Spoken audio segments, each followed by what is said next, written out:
Israel জুড়ে drone ও ক্ষেপণাস্ত্র হামলা তেহরানের। মার্কিন নৌঘাঁটিতে রকেট ছুড়ল হিজবুল্লাহ। ইরানের তেল স্থাপনা সহ বিভিন্ন শহরে পাল্টা আক্রমণ। দুবাইয়ে পাকিস্তানি নাগরিক নিহত। জ্বালানি নিয়ে শঙ্কায় পাম্পে গাড়ির সারি। বাড়তি চাহিদায় সীমা বেঁধে দেয় বিপাকে অনেকে, উদ্বিগ্ন না হওয়ার আহ্বান। তেল কিনতে গিয়ে ঝিনাইদহে কর্মচারী পিটুনিতে যুবকের মৃত্যু। পরিকল্পিত জাকাত বন্টনে 10 থেকে 15 বছরে দারিদ্র্য বিমোচন সম্ভব। এতিম ও আলেমদের সম্মানে ইফতারে প্রধানমন্ত্রী। রমজানকে লাভ লোভের মাস না করার আহ্বান।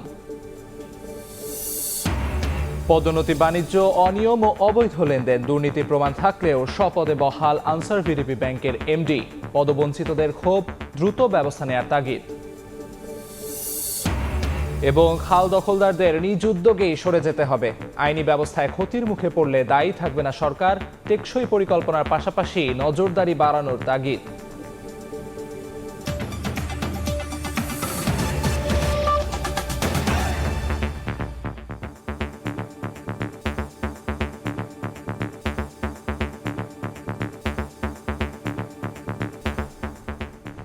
পরিশ্রমের সঙ্গে আছি আমি আমিরুল ইসলাম আলিফ।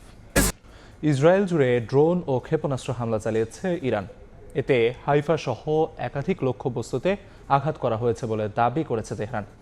একই সময়ে হাইফার মার্কিন নৌঘাঁটিতে রকেট ছুড়েছে হিজবুল্লাহ। জবাবে ইরানের দক্ষিণাঞ্চলের একটি তেল স্থাপনা লক্ষ্য করে হামলা চালায় তেল আবিব। সামরিক অভিযান সফল হয়েছে দাবি করে প্রেসিডেন্ট ডোনাল্ড ট্রাম্প বলেছেন, ইরানের প্রেসিডেন্ট হিসেবে এমন কাউকে দেখতে চান যিনি দেশটিকে যুদ্ধের দিকে ঠেলে দেবে না।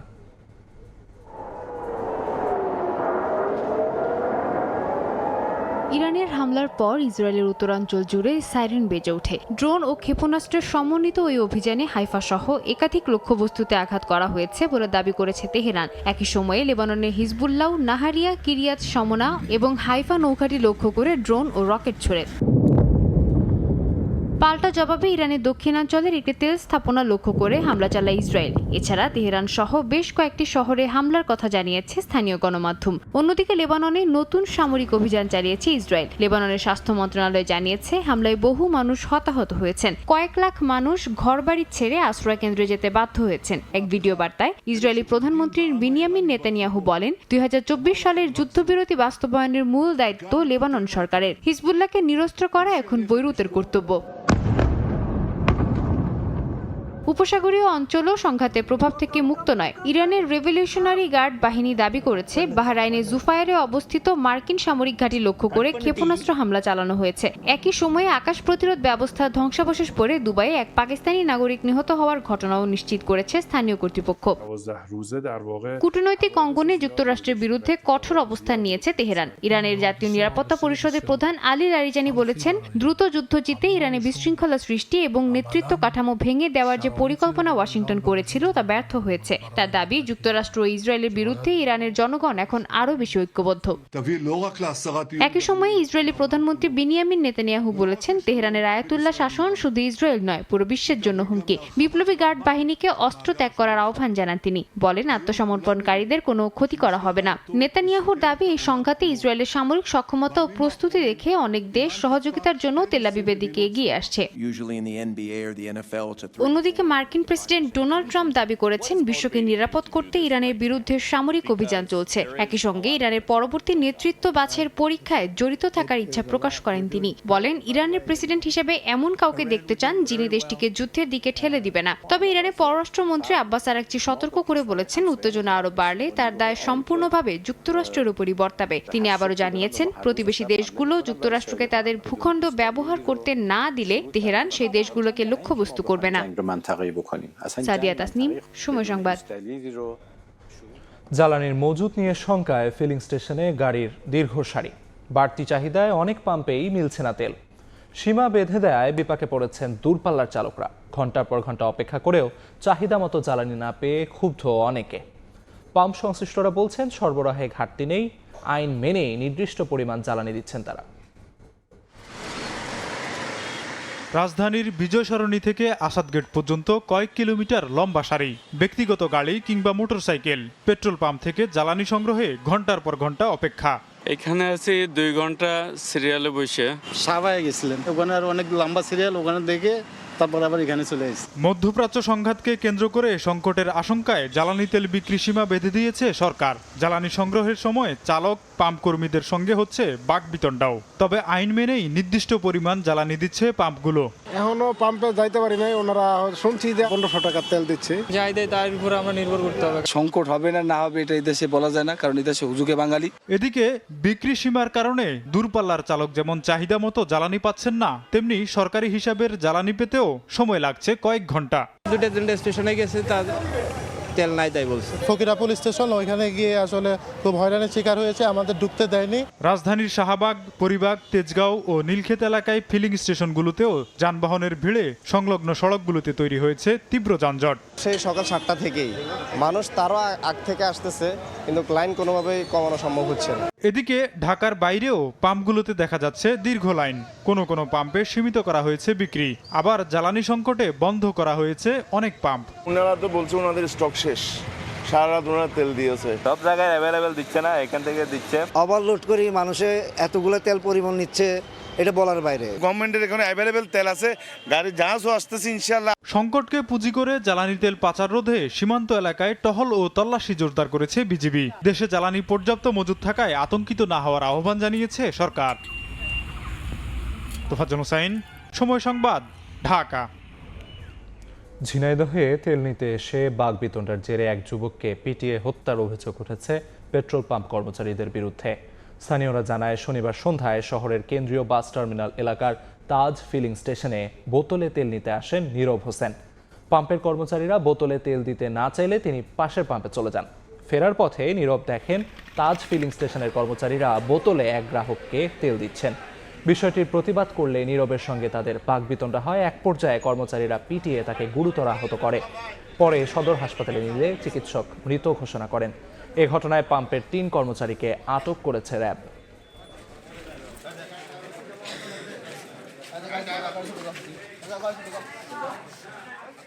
5 লিটার বোতলে তেল মনে করেন মজুত করা হচ্ছে, তেল স্টক করে রেখে দেবে, কিন্তু আমাদের তেল দিচ্ছে না। দেওয়ার পরে সে এরকম ঘাইটাকে বলে, ভাই হাত দিয়ে বসে, ভাই আমাদের তেল দেবেন না।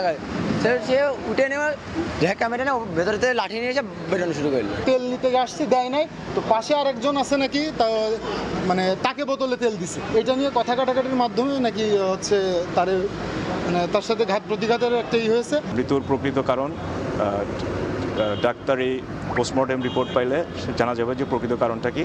আর এই টোটাল ঘটনাটা আমরা তদন্ত করে দেখছি আসলে প্রকৃতপক্ষে এখানে কি হয়েছিল। পর্যাপ্ত মজুদ থাকায় জ্বালানি তেল নিয়ে শঙ্কিত হওয়ার কিছু নেই। সোমবার 2টি জাহাজ আসছে বলে জানিয়েছেন বিদ্যুৎ ও জ্বালানি মন্ত্রী। চলতি মাসে আরও বেশ কয়েকটি চালান পাইপলাইনে আছে বলেও জানান তিনি। সংকট এড়াতে বিকল্প উৎসেও সরকার নজর রাখছে বলে জানান নীতি নির্ধারকরা। মধ্যপ্রাচ্যে সংঘাতের জেরে সংকট হতে পারে দেশেও, এমন শঙ্কায় জ্বালানি তেল নিয়ে হুলস্থুল কাণ্ড দেশ জুড়ে। বাড়তি তেল নেয়ার প্রবণতায় কোথাও কোথাও বন্ধই হয়ে গেছে ফিলিং স্টেশন। জ্বালানি তেলের প্রাপ্যতা নিয়েও জনমনে নানা প্রশ্ন।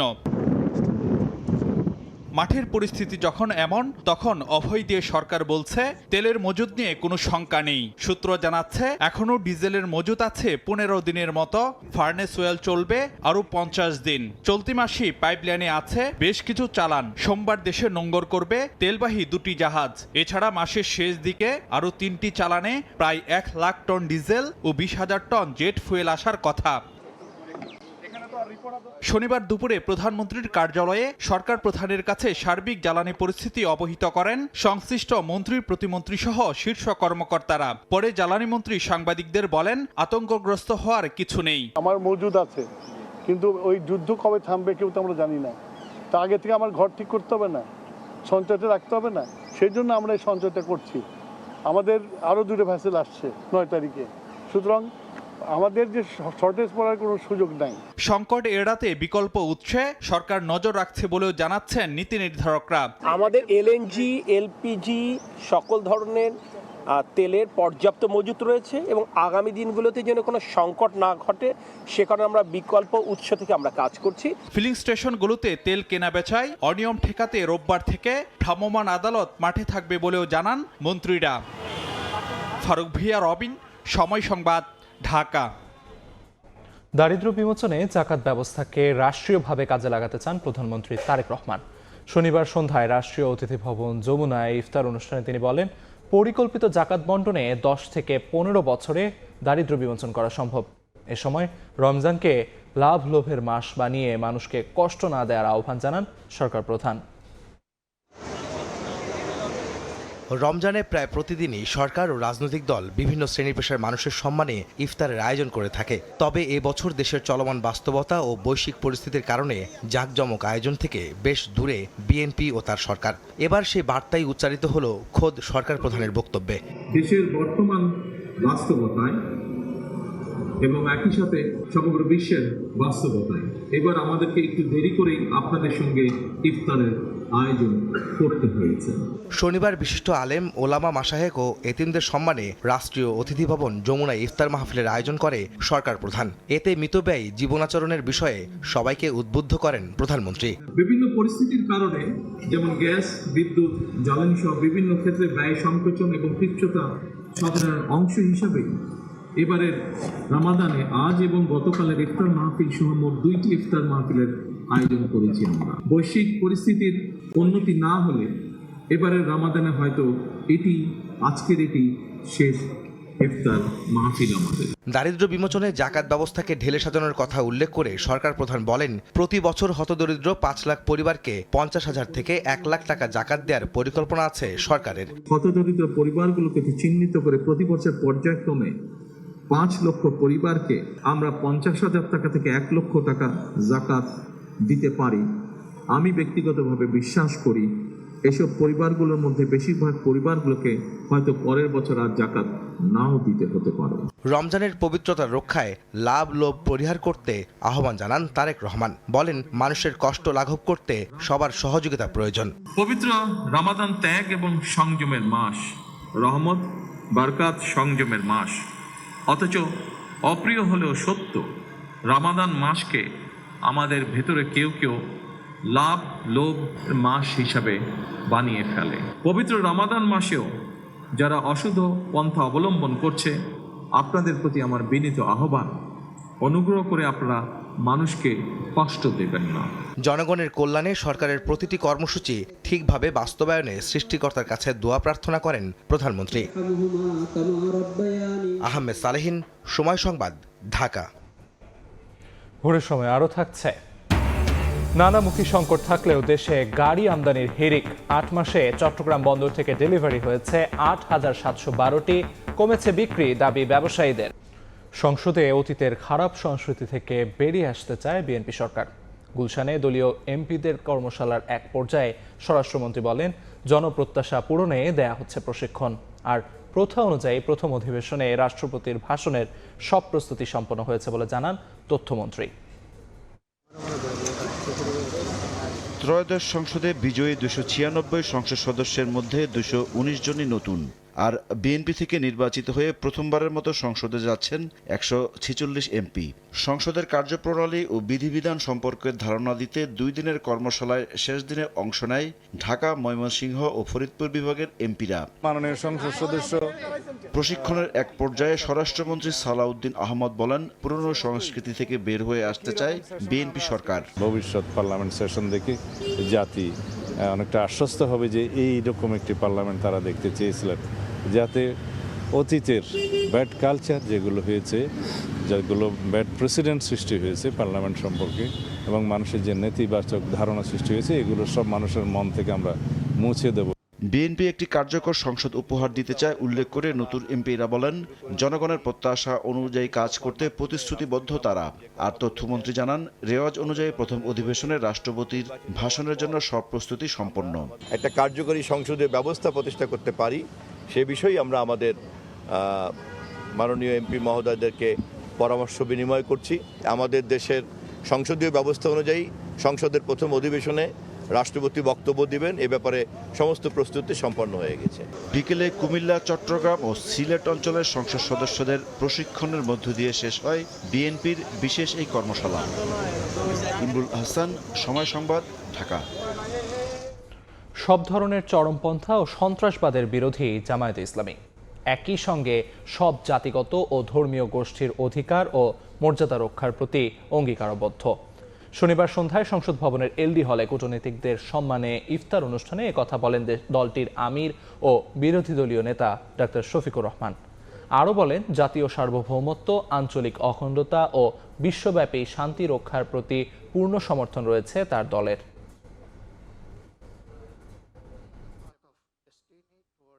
Please bestow your special assistance to make this world calm and comfortable to live every human being here. And please bestow your help and divine assistance to Bangladesh to maintain a peaceful, civil country which will be comfortable for every citizen. July অভ্যুত্থানের পর BNP দ্রুত নির্বাচন চাইলেও ষড়যন্ত্র করে অনির্বাচিত সরকারের মেয়াদ বাড়াতে চেয়েছিল একটি পক্ষ, এমন অভিযোগ করেছেন তথ্য ও সম্প্রচার মন্ত্রী জহিরুদ্দিন স্বপন। রাজধানীর সেগুনবাগিচায় ডিআরইউতে বেগম খালেদা জিয়ার স্মৃতি সংসদ আয়োজিত ইফতার ও দোয়া মাহফিলে তিনি আরও বলেন, নিশিরাত ও আমি ডামি নির্বাচন করার কারণেই জনগণ বুঝে গিয়েছিল গণ অভ্যুত্থানের মাধ্যমে ফ্যাসিস্টকে বিতাড়িত করা ছাড়া উপায় নেই। এ সময় মন্ত্রী বলেন, ক্ষমতাসীন ও মুক্ত বেগম খালেদা জিয়ার চেয়ে ক্ষমতাহীন ও বন্দী খালেদা জিয়া অনেক বেশি শক্তিশালী। তার মৃত্যুতে অপূরণীয় ক্ষতি হলেও এই সত্য প্রতিষ্ঠিত হয়েছে।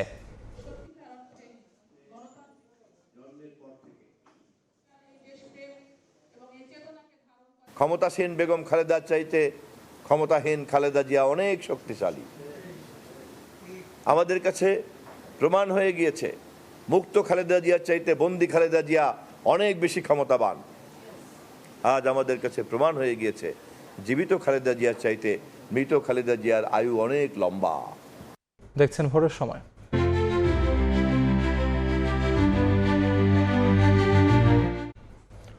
পদোন্নতি, বাণিজ্য অনিয়ম ও অবৈধ আর্থিক লেনদেনের অভিযোগে আনসার ভিডিপি উন্নয়ন ব্যাংকের ব্যবস্থাপনা পরিচালকের বিরুদ্ধে প্রাথমিক তদন্তে সত্যতা পাওয়ার পরও স্বপদে বহাল থাকায় ক্ষোভে ফুঁসছেন ভুক্তভোগী কর্মকর্তারা। তদন্তে পাওয়া তথ্যের ভিত্তিতে দ্রুত ব্যবস্থা নেওয়ার তাগিদ টিআইবির। সাইফুল ইসলামের রিপোর্ট।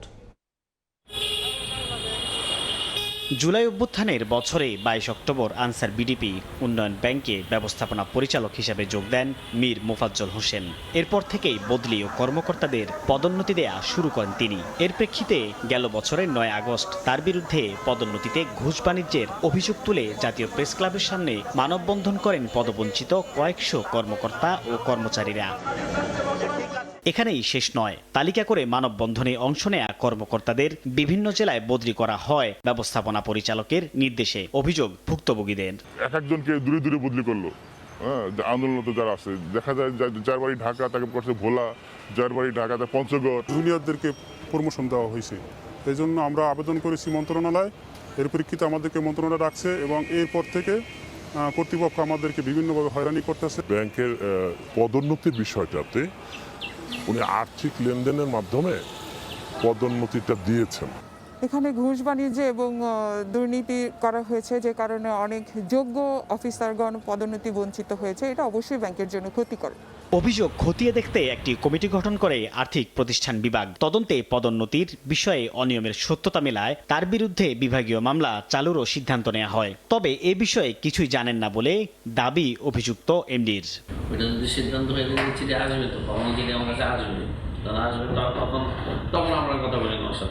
এর ঠিক একদিন পর গেল বছরের 18 ডিসেম্বর ব্যাংকটির বঞ্চিত কর্মকর্তাদের পদোন্নতির আদেশ দেয় অর্থ মন্ত্রণালয়। তাতেও অগ্রগতি না থাকার নানা কারণ সামনে আনেন তিনি। পদোন্নতি নীতিমালা 2012 নামে পরিচিত, অর্থ মন্ত্রণালয় আর্থিক প্রতিষ্ঠান বিভাগ অনুমোদিত। সেই অনুমোদিত নীতিমালায় যে ক্রাইটেরিয়া নির্ধারণ করা আছে সেই ক্রাইটেরিয়া অনুযায়ী পদোন্নতি।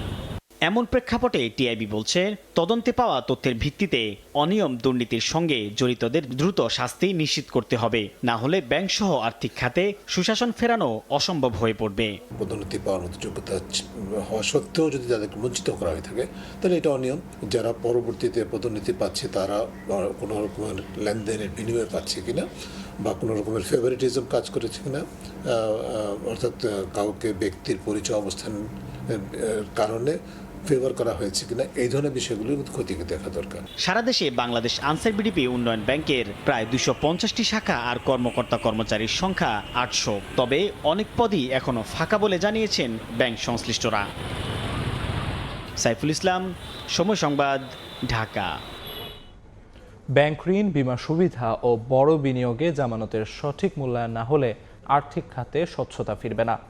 শনিবার কাকরাইলের আইডিইবি ভবনে জামানত মূল্যায়নকারীদের সংগঠন BSVCFIC এর সনদ বিতরণ অনুষ্ঠানে এসব কথা উঠে আসে। আলোচকরা বলেন, আধুনিক অর্থনীতিতে শিল্প কারখানার যন্ত্রপাতি, জমি, ভবনের মতো স্থাবর অস্থাবর সম্পত্তির সঠিক বাজার মূল্য নির্ধারণ করা জরুরি। এর মাধ্যমে ব্যাংকিং খাতের ঝুঁকি কমিয়ে অর্থনীতিকে গতিশীল করা সম্ভব।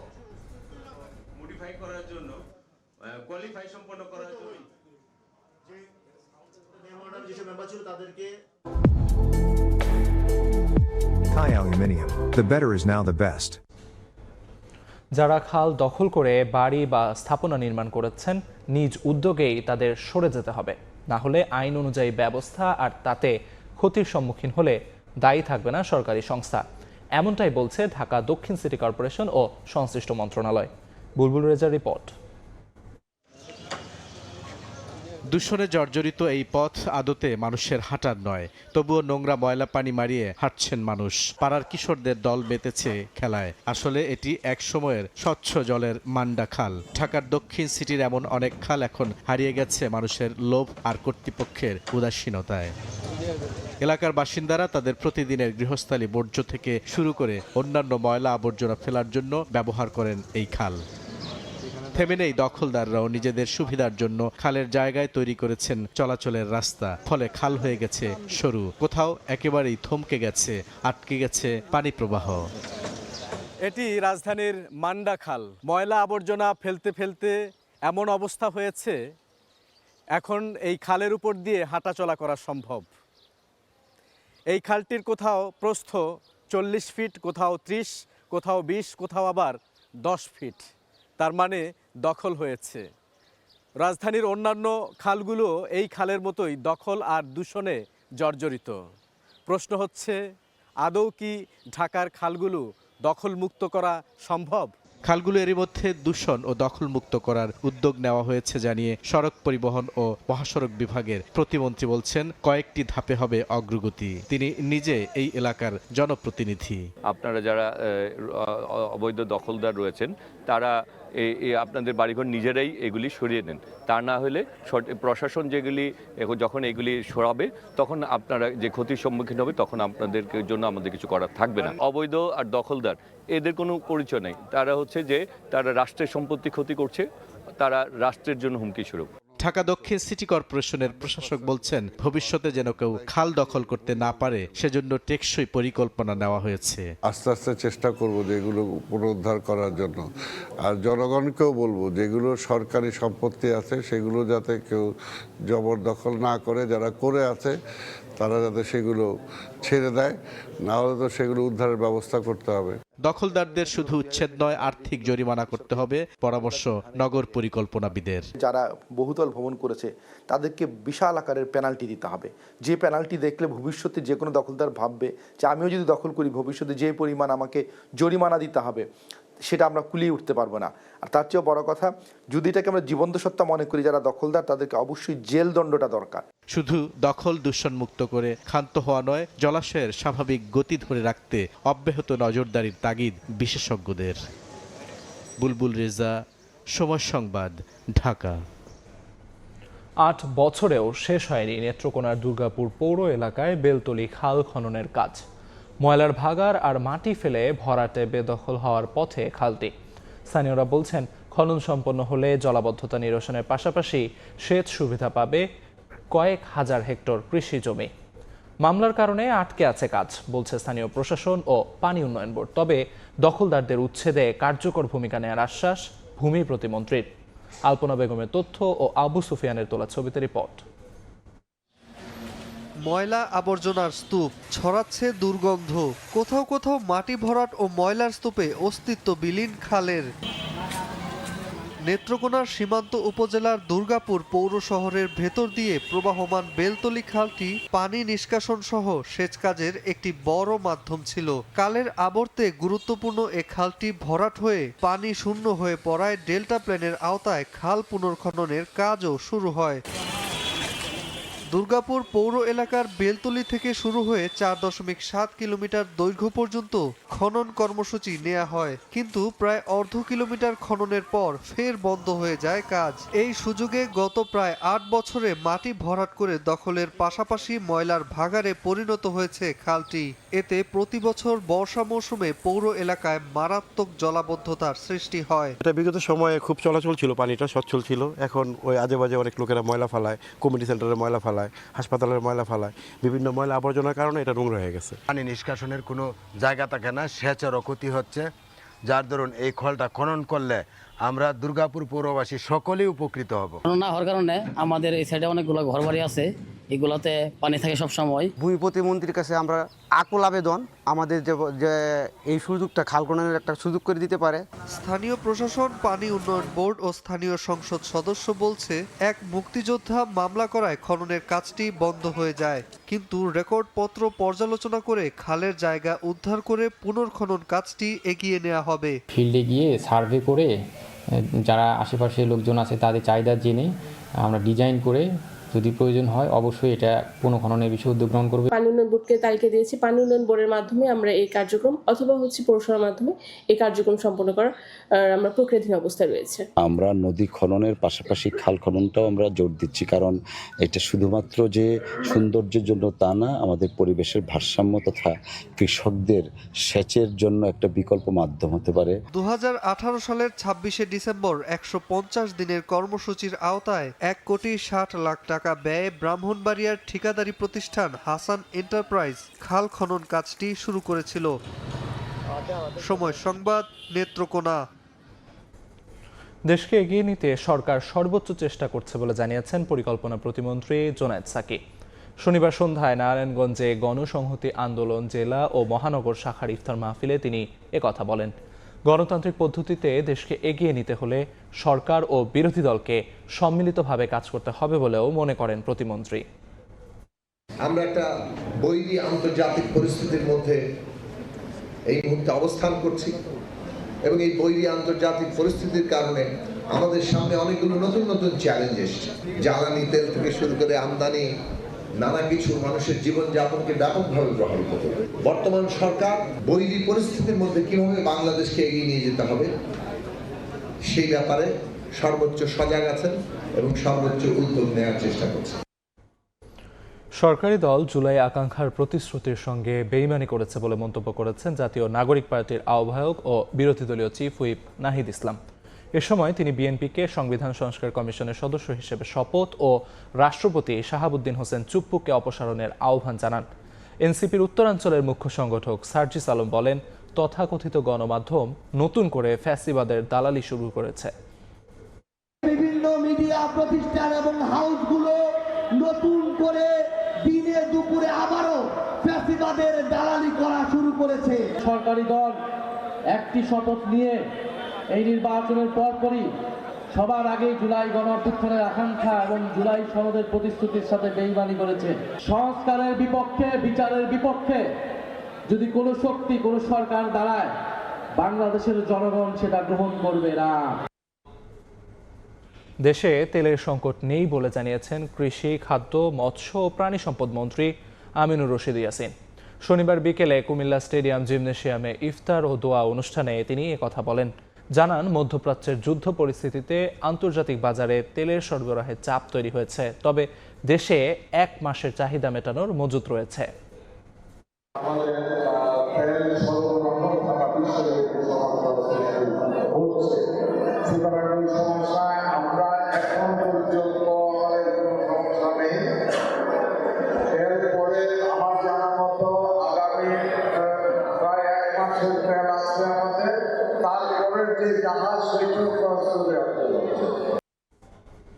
ভোরের সময় আরও থাকছে, গ্যারেজে গ্যারেজে যানবাহন মেরামতের ধুম, নদী বন্দরে চলছে পন্টুন মেরামত ও রঙের কাজ।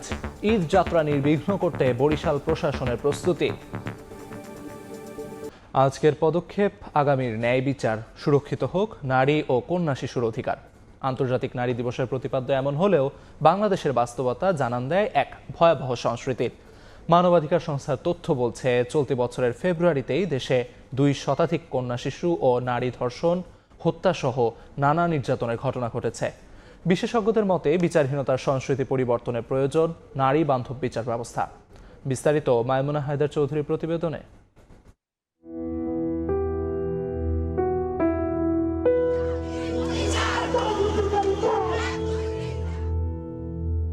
বৈষম্য, নির্যাতন, ধর্ষণ, হত্যা, সহিংসতায় ক্ষতবিক্ষত বাংলার নারীর আত্মবিশ্বাস, পৌনপুনিক প্রতিবাদ, অবিরত সংগ্রাম। তবুও নারীর প্রতি সহিংসতার খবর যেন নিত্য বাস্তবতা।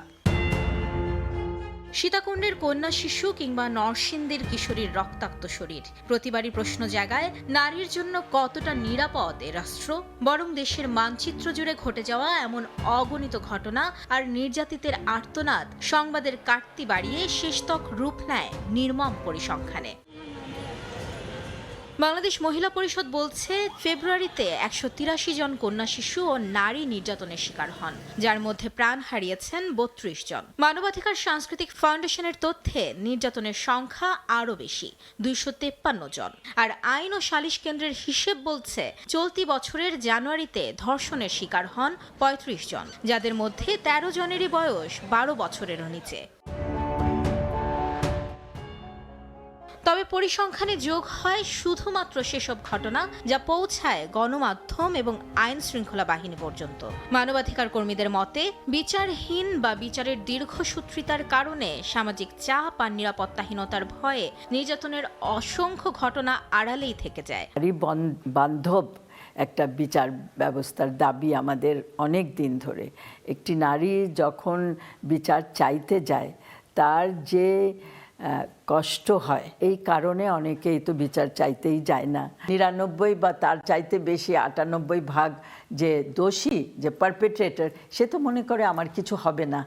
আইনজীবীরা বলছেন, আইনি কাঠামো থাকলেও তার কার্যকর প্রয়োগ এবং রাজনৈতিক সদিচ্ছার অভাব নারীকে এখনো নির্যাতনের মুখে ঠেলছে বারবার। শাস্তিটাকে আপনি নিশ্চিত করতে পারছেন কিনা, সেই শাস্তিটা অতিরিক্ত কঠোর কিন্তু শাস্তিটা আপনি নিশ্চিতই করতে পারছেন না, তাহলে তো সেটা মৃত্যুদণ্ড থেকেও কোনো লাভ নেই। আইনের সংস্কার করতে হবে, সিস্টেমিক চেঞ্জেস আনতে হবে, জেন্ডার সেন্সিটাইজেশন ট্রেনিংস দিতে হবে, সামাজিক মাইন্ডসেটটা আমাদের বদলানোর জন্য ন্যাশনাল লেভেল ক্যাম্পেইনস করতে হবে। একটা রাজনৈতিক সদ ইচ্ছে লাগবে ক্যাম্পেইনগুলো করার জন্য, এই মাইন্ডসেটে পরিবর্তন আনার জন্য। এই সভ্যতার শ্রম আর ঘামের আধা অংশীদার নারী হলেও তাদের নিরাপত্তা নিশ্চিতে বারবার ব্যর্থ হয়েছে রাষ্ট্র। 21 শতাব্দীতে এসে বিশ্ব যখন সম অধিকারের প্রশ্নে সোচ্চার, তখনও জীবনের ঝুঁকিতে ভুগতে থাকা জনসংখ্যার অর্ধেক অংশ নিয়ে খুঁড়িয়ে চলছে স্বদেশ। প্রতি বছর নারী দিবস আসলেই কথা ওঠে নারীর অধিকার, নিরাপত্তা আর ন্যায় বিচার নিয়ে। কিন্তু একের পর এক ঘটে যাওয়া ধর্ষণের ঘটনা মনে করিয়ে দেয়, এসব যেন শুধুমাত্র কাগজে লেখা শব্দ, যা আটকে আছে নারী দিবসকে কেন্দ্র করে দেয়া প্রতিপাদ্যের মাঝেই। কিন্তু নারীর প্রতি সহিংসতার ন্যায় বিচার নিশ্চিতে প্রয়োজন কার্যকর পদক্ষেপ, আর নারীর অধিকার ও নিরাপত্তা নিশ্চিতে নিতে হবে বাস্তব উদ্যোগ। মাইমুনা হায়দার চৌধুরী, সময় সংবাদ, ঢাকা। আওয়ামী লীগের ভূত বিএনপির ঘাড়ে বসলে একই পরিণতি হবে বলে হুঁশিয়ারি দিয়েছেন বাংলাদেশ খেলাফত মজলিসের আমির মামুনুল হক। সন্ধ্যায় রাজধানী কাকরাইলে একটি হোটেলে আলেম উলামা, রাজনীতিক ও কূটনীতিকদের সম্মানে দলটির ইফতারে এ হুঁশিয়ারি দেন তিনি। আরও বলেন, জুলাই সনদ বাস্তবায়নে 70% মানুষের রায়কে বৃদ্ধাঙ্গুলি দেখিয়ে ক্ষমতা পরিচালনা করা যায় না।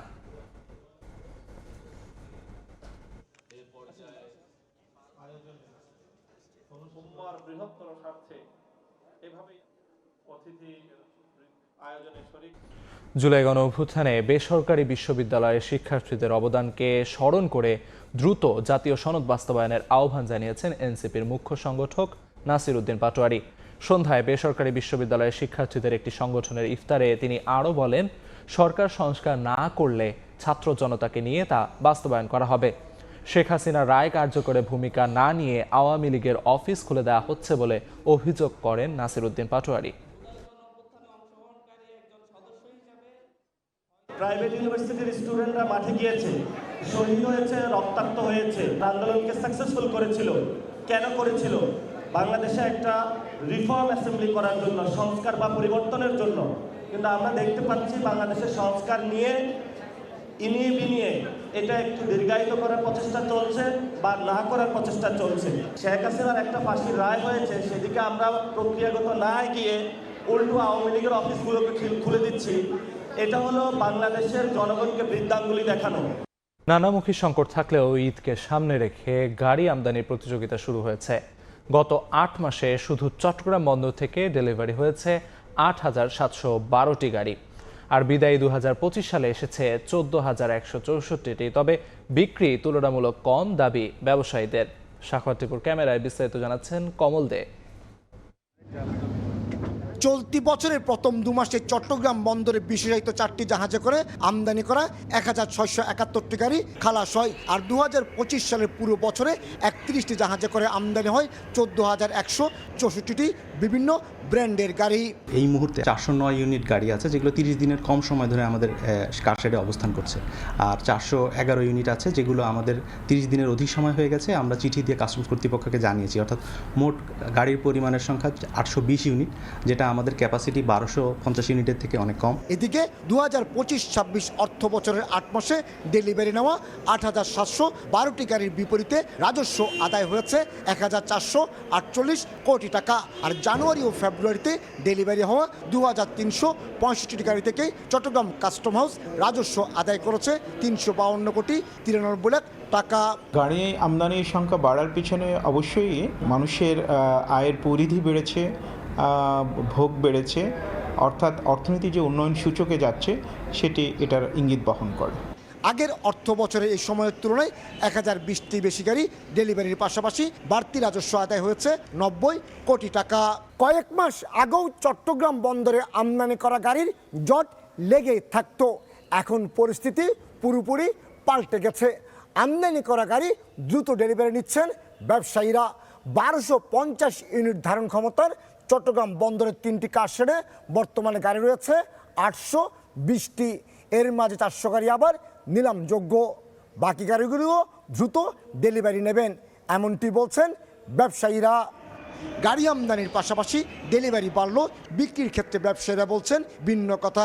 আমদানি অনুযায়ী গাড়ি বিক্রি না হলেও শুধু বন্দরের অতিরিক্ত মাসুলের কারণে দ্রুত ডেলিভারি নিতে বাধ্য হচ্ছেন তারা। আমরা তো খুব কঠিন একটা টাইম পাস করে আসছি। অতিরিক্ত ওয়ারফেনের কারণে আমরা চাচ্ছি আমাদের গোডাউনেই গাড়িটা স্টক থাক, আমাদের শোরুমেই স্টক থাক। ওই জন্যই বন্দরে খালাস বৃদ্ধি পাচ্ছে। সরকার যদি আমাদের সব কিছু যদি অগ্রাধিকার দেয়, দেশের অর্থনীতি যদি মুভমেন্ট হয়, ইনশাল্লাহ আমাদের গাড়ি বিক্রি বাড়বে। আর এই সরকারের তো মুভমেন্ট, পজিটিভ মুভমেন্ট আমরা দেখতেছি। নির্বাচন ও ঈদকে সামনে রেখে চাহিদা বাড়তে পারে আশায় গাড়ি আমদানি করে এখন ক্ষতির মুখে পড়তে হচ্ছে বলে দাবি বারবিডারেই সাবেক নেতার। কোনোটাই হচ্ছে না, আমরা বের করে চেষ্টা করছি শোরুমে রেখে বিক্রি করার, সেই জন্য গাড়িগুলো আমদানি করা। আসলে তার কিছুই হয়নি, শোরুমের ভাড়া দিতে পারতেছি না, বেচা কিনা খুবই খারাপ, মানুষের কাছে আসলে টাকা নাই। চট্টগ্রাম বন্দর ছাড়াও মোংলা বন্দরও আমদানি করা গাড়ির বিশাল একটি অংশ খালাস হয়। আর বাংলাদেশে গাড়ি আমদানির ক্ষেত্রে সিসির প্রকারভেদে 800 থেকে 850% পর্যন্ত শুল্ক নির্ধারণ করা হয়েছে। কমল দে, সময় সংবাদ, চট্টগ্রাম। মৌসুমের 4 মাস পেরিয়ে গেলেও নিশ্চিত হয়নি লবণের ন্যায্য মূল্য। এমন পরিস্থিতিতে দিশেহারা কক্সবাজার উপকূলের হাজারো লবণ চাষী। তাদের দাবি প্রতি মনে লোকসান গুনতে হচ্ছে 150 থেকে 170 টাকা পর্যন্ত। মাঠ পর্যায়ে ন্যায্য মূল্য নিশ্চিত করতে নতুন সরকারের দিকে তাকিয়ে তারা। মোহাম্মদ ফরাজের ক্যামেরায় বিস্তারিত জানাচ্ছেন সুজাউদ্দিন রুবেল। কক্সবাজারের সফুলদণ্ডী উপকূলে বাজারপাড়ার লবণ চাষী জিয়ার খান গেল বছর 3 কানি জমিতে লবণ চাষ করে লোকসান গুনতে হয়েছে প্রায় 1.5 লাখ টাকা। এবারও 3 কানি জমিতে লবণ মাঠ করলেও ন্যায্য মূল্য না পেয়ে চরম হতাশায় দিন কাটছে তার। আমরা লবণের দাম চাই, মনের পিছিয়ে 400 টাকা পড়ছে, এখন আমরা পাইছি যে 200 টাকা করি, আমাদের আর 200 টাকা লস। বর্তমানে আবহাওয়া অনুকূলে থাকায় পুরোদমে চলছে লবণ উৎপাদন, কিন্তু চাষিদের চোখে মুখে দুশ্চিন্তার ছাপ। মৌসুমের 4 মাস পার হলেও এখনও নিশ্চিত হয়নি লবণের ন্যায্য মূল্য। চাষিদের দাবি প্রতিমন লবণ উৎপাদনে খরচ হয় 350 থেকে 400 টাকা, অথচ মৌসুমের শুরু থেকে এখন পর্যন্ত প্রতিমন লবণ বিক্রি হচ্ছে মাত্র 180 থেকে 200 টাকায়। লবণের মাঠ করতেছি, লবণের মাঠের কোনো লাভ নাই, এখন লসের মধ্যে 2 বছর লস হয়েছে। ধরতে গেলে অনেক কষ্টে আছি। এখানে যেগুলা খাচ্ছে এগুলার বেতনও উঠবে না, যেভাবে লবণের দাম আছে বর্তমান। নির্বাচনের আগে জনপ্রতিনিধিরা লবণ চাষিদের ন্যায্য মূল্য নিশ্চিত করার আশ্বাস দিয়েছিলেন। এখন সেই প্রতিশ্রুতি বাস্তবায়নের অপেক্ষায় উপকূলের হাজার হাজার লবণ চাষি। মাননীয় মন্ত্রী সালাউদ্দিন সাহেবকে অনুরোধ করতেছি যে আমাদের ন্যায্য মূল্য পাওয়ার জন্য। বাজার পর্যায়ে যে লবণের প্যাকেট মূল্য 40 টাকা, আমাদের মাঠের লবণ 3 টাকা, তাহলে আমরা কিভাবে বাঁচবো? মাঠ পর্যায়ে লবণের ন্যায্য মূল্য নিশ্চিত করতে প্রধানমন্ত্রী ও সংশ্লিষ্ট কর্তৃপক্ষের হস্তক্ষেপ কামনা করেছেন লবণ চাষী কল্যাণ সমিতির নেতারা। সেই ইন্ডাস্ট্রিয়াল সল্ট আমদানি করার জন্য তাদের রিকোয়ারমেন্ট কি, ওইটা অ্যানালাইসিস করার জন্য কোনো গভর্নমেন্টের কোনো তরফ থেকে কোনো ডিপার্টমেন্ট আছে বলে আমার মনে হয় না। প্রধানমন্ত্রী মহোদয়ের কাছে আমার অনুরোধ, কোরামিন বেসিসে ইমিডিয়েটলি প্রতিটা লবণের আমদানি বন্ধ করা হোক, তাহলে হয়তো চাষিরা ন্যায্য মূল্য পাওয়ার সম্ভাবনা আছে। গত মৌসুমে ৬৮,৫০৫ একর জমিতে উৎপাদিত হয়েছিল ২৫,২৮,০০০ মেট্রিক টন লবণ, আর চলতি মৌসুমে ২৭,১০,০০০ মেট্রিক টন লক্ষ্যমাত্রা নির্ধারণ করা হলেও ৪ মাসে উৎপাদন হয়েছে মাত্র ৪,৭০,০০০ মেট্রিক টন। সুজাউদ্দিন রুবেল, সময় সংবাদ, কক্সবাজার। ঈদ কেনাকাটায় জমজমাট রাজধানীর বিপণী বিতানগুলো। নতুন পোশাক কেনার পর ক্রেতারা ছুটছেন জুতার দোকানে। ছেলেদের পছন্দ পাঞ্জাবির সঙ্গে ম্যাচিং লোফার, আর মেয়েরা খুঁজছে পছন্দের হাই হিল। ঈদ আনন্দ বাড়িয়ে তুলতে অন্যতম অনুষঙ্গ পোশাক, তাই সাপ্তাহিক ছুটির দিনে ঈদ কেনাকাটায় জমজমাট রাজধানীর শপিং মলগুলো। অনেকেরই এরই মধ্যে পোশাক কেনা শেষ। পোশাকের সঙ্গে মিলিয়ে তাই জুতা কেনায় ব্যস্ত কেউ কেউ। ফ্যাশন, আরাম আর ট্রেন্ডকে প্রাধান্য দিয়ে বাছাই করছেন কাঙ্ক্ষিত জুতা। মেয়ের জন্য জুতা কিনতে এসেছি, নিজের জন্য কিনবো। ছেলের জন্য জুতা, আমার মেয়ের জন্য জুতা। আমার ড্রেস কেনা হয়ে গেছে, এখন জুতো দেখি। মেয়েদের পছন্দের তালিকার শীর্ষে হাই হিল, আরামকে প্রাধান্য দিয়ে কেউ কেউ আবার খুঁজছেন ফ্ল্যাট স্যান্ডেলও। অ্যাজ আমার হাইটটা একটু বেশি, তো আমি একটু নিচু জুতা, একটু শু টাইপস দেখতে যাচ্ছিলাম। কমফোর্টটা হচ্ছে mainly important, day to day যাতে হচ্ছে ভালোভাবে একটু পরা যায়। পাঞ্জাবির সঙ্গে মিলিয়ে এবার ছেলেদের ক্ষেত্রে বেশি প্রাধান্য পাচ্ছে লোফার কিংবা হাফ শু। পায়জামার সাথে যেটা ম্যাচ করে এই ধরনের জুতা আর কি নিব, মানে পাঞ্জাবির সাথে লোফার এটা কিনবো আর কি। বিক্রেতারা বলছেন এবার রমজানের শুরু থেকেই ছিল চোখে পড়ার মতো ভিড়। ক্রেতা আকৃষ্ট করতে মূল্য ছাড়ও দিচ্ছে ব্র্যান্ডগুলো। প্রচুর পরিমাণ কালেকশন এবার আমাদের বেচাকেনা খুবই ভালো। চাঁদ রাত পর্যন্ত বেচাকেনা আরও বাড়বে বলে আশা ব্যবসায়ীদের। অন্তরা সেন, সময় সংবাদ, ঢাকা। চিরচেনা রূপ না পেলেও বইপ্রেমীদের পদচারণা বেড়েছে ২১-এর বইমেলায়। সোহরাওয়ার্দী উদ্যান এবং বাংলা একাডেমি প্রাঙ্গণে বেড়েছে লেখক পাঠকের সমাগম। শিশু প্রহরের অন্যতম আকর্ষণ পাপেট শোতে মুখরিত হয় মেলা প্রাঙ্গণ। অমর একুশে বইমেলায় শিশুদের আগ্রহের কেন্দ্রে থাকে শিশু প্রহর। সাপ্তাহিক ছুটির দিন শনিবার সকালেই গেট খুলে দেওয়া হয়, আর শুরু হয় শিশুদের হই হুল্লোড়। শিশুদের সবচেয়ে আগ্রহের আয়োজন পাপেট শো। গল্পের আসরে বাবা মায়ের হাত ধরে আসা ছোট ছোট সোনামণিদের কলকাকলিতে তৈরি হয় উৎসব মুখর পরিবেশ। আমার সিসিমপুর পাপেট শো দেখতে ভালো লাগে। সুন্দর সুন্দর বই কিনতে এসেছিলাম এখানে। বইমেলা আসার জন্য অনেক আগ্রহ নিয়ে থাকি আমরা। বাচ্চাদের নিয়ে আসছি বইমেলার এই সিসিমপুর এটা দেখার জন্য। নির্বাচন ও রমজানের ভিন্ন বাস্তবতায় এবার বইমেলা শুরু হওয়ায় পাঠক সমাগম কম হওয়ার শঙ্কা কাটছেই না লেখক ও প্রকাশকদের। অন্যান্য বছরের তুলনায় এবার পাঠক অনেকটাই কম, গতকালকে একটু হ্রাস হয়েছিল। লেখকরা বলছেন বিজ্ঞান ও সায়েন্স ফিকশনের বইয়ের চেয়ে রহস্যের উপন্যাসের প্রতি ঝোঁক বেশি বর্তমান প্রজন্মের। এই প্রজন্মটা বই বিমুখ, তারা বই থেকে ডিটাচড, ফেসবুক এগুলো নিয়ে পড়ে আছে। পাঠকরা সাধারণত গল্প, উপন্যাস এ ধরনের বই পছন্দ করে। এদিকে সন্ধ্যায় একটি বইয়ের মোড়ক উন্মোচন অনুষ্ঠানে আসেন সংস্কৃতি বিষয়ক মন্ত্রী, প্রতিমন্ত্রী এবং স্বাস্থ্যমন্ত্রী। তরুণদের বইয়ের প্রতি আগ্রহ বাড়ানোর আহ্বান জানান তারা। তারাই তো জাতির ভবিষ্যৎ। আয়েশা সিদ্দিক, সামিয়া, সময় সংবাদ, ঢাকা। নরসিংদীতে ধর্ষণকারীরা নয়, ধর্ষণের শিকার কিশোরীকে হত্যা করেন তার সৎ বাবা। অপমান থেকে মুক্তি পেতে মেয়েটিকে খুনের পরিকল্পনা করেন তিনি। এরই মধ্যে আদালতে জবানবন্দিও দিয়েছেন সৎ বাবা আশরাফ আলী। নরসিংদীতে কিশোরীকে ধর্ষণ ও হত্যার ঘটনা নিল নতুন মোড়। ধর্ষকেরা নয়, সৎ বাবাই খুন করেন মেয়েকে। শনিবার দুপুরে সদর থানায় সংবাদ সম্মেলনে এই তথ্য জানান পুলিশ সুপার। বৃহস্পতিবার বিকেলে মাধবদী থেকে সন্দেহের তালিকায় থাকা সৎ বাবা আশরাফ আলীকে জিজ্ঞাসাবাদের জন্য থানায় নেওয়া হয়। এই সময় বেরিয়ে আসে চাঞ্চল্যকর তথ্য। 10 ফেব্রুয়ারি মেয়েটি ধর্ষণের শিকার হওয়ার পর বিচারসহ নানা কারণেই সৎ মেয়ের উপর ক্ষিপ্ত হওয়ার কথা জানান আশরাফ আলী। অপমান থেকে বাঁচতে হত্যার পরিকল্পনা করেন তিনি। 25 ফেব্রুয়ারি মাধবদীর দড়িকান্দি এলাকার একটি সরিষা ক্ষেতে মেয়েকে নিয়ে গিয়ে শ্বাসরোধ করে হত্যা করেন। পরে ধর্ষণে অভিযুক্ত নূর মোহাম্মদ নুরা সহ অন্যদের হত্যার ঘটনায় ফাঁসানো হয়। তার মেয়ের স্বভাব চরিত্র ভালো ছিল না, সে বিভিন্ন অসামাজিক কার্যক্রমে জড়িত ছিল বলে সে বিভিন্নভাবে সে বিরক্ত ছিল, তার প্রতি অ্যানয়েড ছিল এবং সে সামাজিকভাবে হেয় প্রতিপন্ন হচ্ছিল। বিধায় সে একাই সে প্ল্যান করে যে মেয়েটাকে সে মেয়ের দুনিয়া থেকে সরে দিবে। এর আগে কিশোরীকে ধর্ষণের পর হত্যার মামলায় নূর মোহাম্মদ নুরা সহ 9 জনের বিরুদ্ধে মামলা করা হয়। গ্রেফতার করা হয় 8 জনকে। তারা এখন 8 দিনের রিমান্ডে আছেন। সময় সংবাদ, নরসিংদী।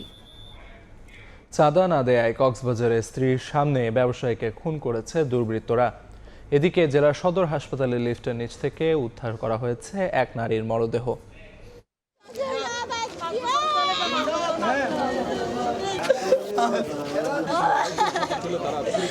স্বামী গণেশ পালের মৃত্যুতে কক্সবাজার সদর হাসপাতালের মর্গের সামনে কান্না যেন কিছুতেই চেপে রাখতে পারছেন না স্ত্রী নেপালি। পুলিশ বলছে নিজ বাড়ির ড্রেন নির্মাণের কাজ করছিলেন গণেশ পাল। এলাকার জিশান তার কাছে 1 লাখ টাকা চাঁদা দাবি করে। টাকা দিতে অস্বীকৃতি জানালে জিশান সহ অজ্ঞাতনামা আরো 4 জন মিলে হামলা চালায়। গণেশ পালকে ছুরিকাঘাত করে পালিয়ে যায় তারা। হাসপাতালে নেওয়া হলে চিকিৎসক তাকে মৃত ঘোষণা করেন। আমার চাঁদা দিতে হবে, নাইলে তোর জান নিয়ে ফেলবো, এই বলতে বলতে পিছনে 8 জন এসে মেরে দিছে। ওদের সাথে যারা জড়িত তাদের শাস্তি দাবি করছে। হত্যাকাণ্ডে জড়িতদের গ্রেপ্তারের দাবিতে পুলিশ সুপার কার্যালয় ঘেরাও করে বিক্ষোভ করেন স্থানীয়রা। এই বিষয়টার পুঙ্খানুপুঙ্খ তদন্ত করছেন আর আসামি ধরার কার্যক্রম অব্যাহত রয়েছে। এদিকে গত 3 মার্চ অসুস্থ মেয়েকে নিয়ে কক্সবাজার সদর হাসপাতালে ভর্তি হন কোহিনুর আক্তার। পরদিন দুপুরে ওষুধ আনার কথা বলে নিচে নামার পর ফিরেননি তিনি। শনিবার দুপুরে হাসপাতালে দুর্গন্ধ ছড়ালে লিফটের নিচ থেকে উদ্ধার করা হয় কোহিনুরের লাশ। আমরা তো অনেকদিন আসি, কোনোদিন তো একটা মানুষ দেখা যায় না।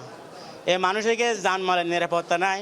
কোহিনুরের মৃত্যুর রহস্য উদ্ঘাটনে কাজ করছে পুলিশ। সিসিটিভি ফুটেজ দেখার পরে দেখা যায় যে কি উনি 4 তলায় থাকা অবস্থায় লিফটের দরজা এরকম খুলে ভিতরে ঢুকতে চান এবং ওখানে পা দেওয়ার সাথে সাথে নিচে পড়ে যান। এই হলো ঘটনা, কিন্তু ওই সময় ওনার আশেপাশে কেউ ছিলেন না, যে কারণে এই ঘটনাটা ওনারা কেউ দেখে নেই। কোহিনুর উখিয়ার রাজাপালংয়ের দক্ষিণ ডেইলপাড়া এলাকার বাসিন্দা। তার স্বামী নুরুল ইসলাম কাতার প্রবাসী। সুজাউদ্দিন রুবেল, সময় সংবাদ, কক্সবাজার। রাজশাহীর মোহনপুরে ঈদের জামাতের ইমাম নিয়োগকে কেন্দ্র করে স্থানীয় জামায়াত বিএনপির নেতাকর্মীদের হাতাহাতি হয়েছে। বিষয়টি মীমাংসায় গিয়ে আলাউদ্দিন নামে এক ব্যক্তি স্ট্রোক করে মারা গেছেন বলে জানান জেলা পুলিশের অতিরিক্ত উপপুলিশ কমিশনার সাবিনা ইয়াসমিন। জানান সাঁকোয়া ঈদগাহ বড় মসজিদে তারাবির নামাজের আগে ঈদের নামাজ পড়ানোর ইমাম নিয়োগ নিয়ে আলোচনা সভা চলছিল। সেখানে স্থানীয় জামায়াত ও বিএনপির নেতাকর্মীরা উপস্থিত ছিলেন। উভয় পক্ষ নিজেদের পছন্দের ইমাম নিয়োগের কথা বললে তৈরি হয় উত্তেজনা। হাতাহাতিতে জড়িয়ে পড়ে দুই পক্ষ। বেশ কয়েকজন আহত হন, তাদের উদ্ধার করে স্থানীয় হাসপাতালে নেওয়া হয়। আহত আলাউদ্দিনকে মৃত ঘোষণা করেন চিকিৎসক। আলাউদ্দিনকে জামায়াত কর্মী বলে নিশ্চিত করেছে উপজেলা জামায়াত। এ ঘটনার পর থেকে জামায়াতের বিক্ষুব্ধ নেতাকর্মীরা রাজশাহী নওগাঁ মহাসড়ক অবরোধ করেন। আগুন দেওয়া হয় একটি মোটরসাইকেলে। পরিস্থিতি নিয়ন্ত্রণে ঘটনাস্থলে অতিরিক্ত পুলিশ সদস্য মোতায়েন করা হয়েছে। বয়স্ক একজন লোক, উনি মূলত যাচ্ছিলেন যে এটা মিউচুয়াল করে দেওয়ার জন্য, কিন্তু বয়স্ক লোক ঘটনাস্থল থেকে 10-15 হাত দূরে উনি সম্ভবত এখন ধারণা করছি স্ট্রোক করে মারা গেছেন। ওনার ভিজিবল কোনো আঘাতের চিহ্ন নাই, বা উনি একদম সরাসরি এতে ছিলেন না। নরসিংদীতে নারীকে ধর্ষণের অভিযোগে একজনকে গ্রেফতার করা হয়েছে। পুলিশ জানায় গত 5 মার্চ রাতে 4 যুবক ওই নারীকে সংঘবদ্ধ ধর্ষণ করে। ভুক্তভোগী বাদী হয়ে অভিযুক্তদের বিরুদ্ধে মাধবদী থানায় মামলা করেন। পরে তথ্য প্রযুক্তির সহায়তায় শুক্রবার বিকেলে ঘটনার মূল হোতা হৃদয় মিয়াকে গ্রেফতার করা হয়। বাকিদেরও আইনের আওতায় আনা হবে বলে জানায় পুলিশ।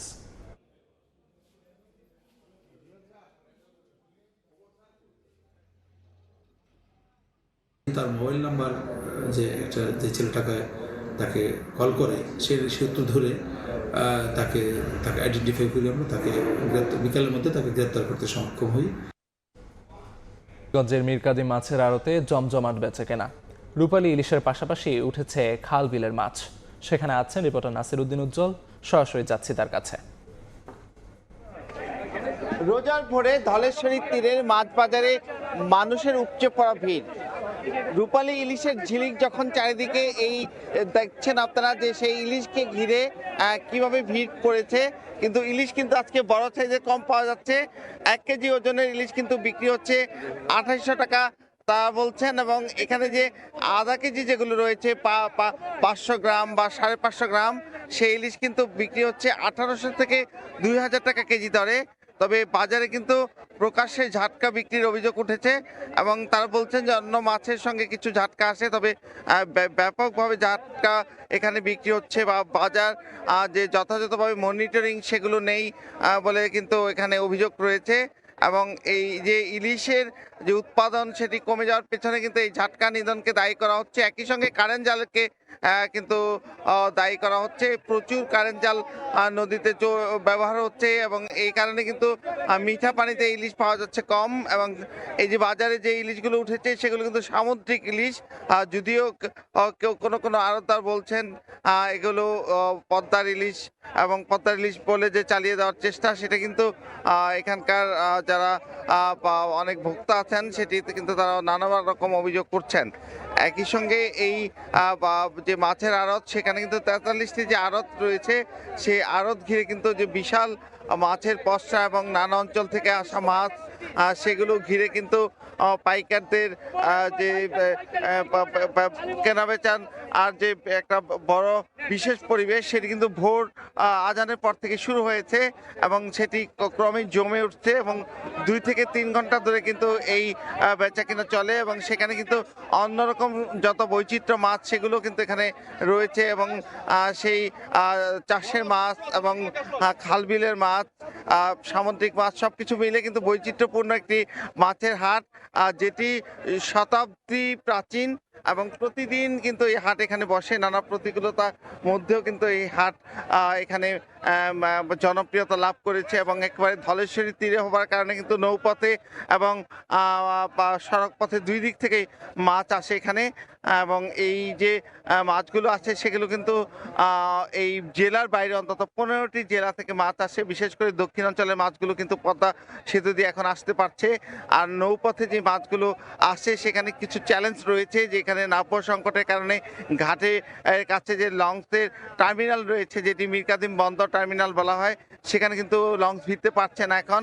এবং সেই লঞ্চ ঘাটটি কিন্তু তারা দাবি করছেন নদীর গভীর এলাকায় স্থানান্তর করলে কিন্তু এই লঞ্চগুলো ভিড়তে পারে এবং দক্ষিণাঞ্চলের ওই লঞ্চেও করে কিন্তু প্রচুর মাছ আসে এবং সেগুলো কিন্তু এখন মুন্সিগঞ্জ যে টার্মিনাল রয়েছে সেখানে নামাতে হচ্ছে বা নদীর মাঝখানে লঞ্চ নোঙ্গর করে ঝুঁকি নিয়ে নামাতে হচ্ছে। আপনারা দেখছেন যে মাগুর মাছের যে দাপাতাপি এবং এই মাগুর মাছগুলো কিন্তু চাষের, এগুলো কিন্তু দেশি মাগুর নয় এবং এরকম পাশে কিন্তু শিং রয়েছে এবং অন্যান্য যেসব মাছ রয়েছে রোজায় কিন্তু বলছেন যে সব মাছেরই দাম ঊর্ধ্বমুখী এবং এই দাম ঊর্ধ্বমুখী থাকার পেছনে কিন্তু ভোক্তাদের দাবি যে এখানে সিন্ডিকেটের কারসাজি রয়েছে, সিন্ডিকেটের ইচ্ছায় কিন্তু দাম ওঠানামা করে।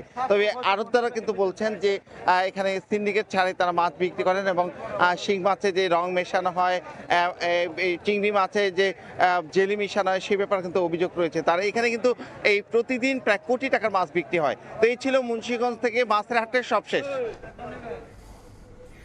মুন্সিগঞ্জের মিরকাদিম মাছের আড়ত থেকে সবশেষ খবরাখবর জানাচ্ছিলেন সহকর্মী নাসিরউদ্দিন উজ্জ্বল। ভোরের আলো ফোটার সঙ্গে সঙ্গে ক্রেতার ভিড় মাদারীপুরের মোস্তফাপুরের ফলের আড়তে। রমজানে চাহিদা বেড়েছে আনারস, তরমুজ, কলাসহ বিষমুক্ত ফলের। পাওয়া যাচ্ছে আপেল, আঙ্গুর, কমলা সহ বিভিন্ন ফলও। এই মুহূর্তে সেখানে আছেন রিপোর্টার সঞ্জয় কর্মকার অভিজিৎ। বিস্তারিত জানতে সরাসরি চলে যাচ্ছি তার কাছে। তাক ডাকা ভোরে শুরু হয় এই মাদারীপুরের মোস্তফাপুরের ফলের আড়তে কেনাবেচা। এটি ঢাকা বরিশাল মহাসড়কের একেবারে কোল ঘেঁষে গড়ে ওঠা এই মোস্তফাপুর ফলের আড়ত আসলে বেশ জনপ্রিয় ফলের আড়ত। এখানে দূর দূরান্তের পাইকাররা আসেন বিষমুক্ত ফল ক্রয় করতে। যেহেতু রমজান মাস চলছে, সেই রমজান মাসে কিন্তু বিভিন্ন প্রকার ফলের বেশ কদর রয়েছে। আমরা সকাল থেকে দেখেছি যে ফলের আড়তগুলোতে ঘুরে এখানে বিশেষ করে বরিশাল, শরীয়তপুর, রাজবাড়ী, ফরিদপুর, নড়াইল, যশোর, ঝিনাইদহ থেকে পাইকাররা এখানে আসেন, খুব অল্প দামে এখানে পাইকারি ফল কিনে নিয়ে যান এবং স্থানীয় যে হাট বাজারগুলো রয়েছে, খুচরা হাট বাজারে গিয়ে তারা সেখানে ফল বিক্রি করেন। আমরা কথা বলেছিলাম এখানকার পাইকার এবং আড়তদারদের সাথে, তারা বলছেন যেহেতু রমজান মাস, এখানে বিশেষ করে আনারস, তরমুজ এবং ফ্রুটি এই 3টি ফলের বেশ চাহিদা রয়েছে রমজান মাসকে ঘিরে।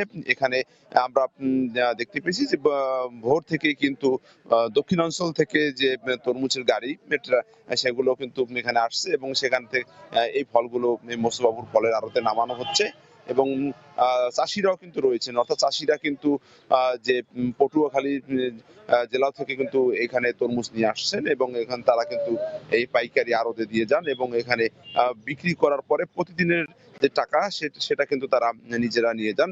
চাষিরা বলছেন যে এবার এখন পর্যন্ত আবহাওয়ার পরিবেশ ভালো, ফলনও বেশ ভালো হয়েছে। যদি বর্ষা বড় ধরনের কোনো বর্ষার সৃষ্টি না হয়, জটিলতার সৃষ্টি না হয়, তাহলে কিন্তু তাদের যে গতবারের যে লোকসান এটি কিন্তু তারা উঠিয়ে নেওয়ার যে চেষ্টা সেটি কিন্তু চলমান থাকবে বলে আমাদেরকে চাষিরা জানিয়েছেন। আমরা আড়তদার সূত্রে জানতে পেরেছি যে প্রতি পিস তরমুজ 300 থেকে 350 টাকা কিন্তু বড় যে সাইজের তরমুজ রয়েছে সেগুলো কিন্তু বিক্রি হচ্ছে। এছাড়া ছোট আকৃতির তরমুজগুলো কিন্তু 200 থেকে 250, কোনোটা আবার 300 থেকেও বিক্রি হচ্ছে। আমরা দেখেছি যে আড়তে কিন্তু এরই মধ্যে আমও উঠতে শুরু করেছে।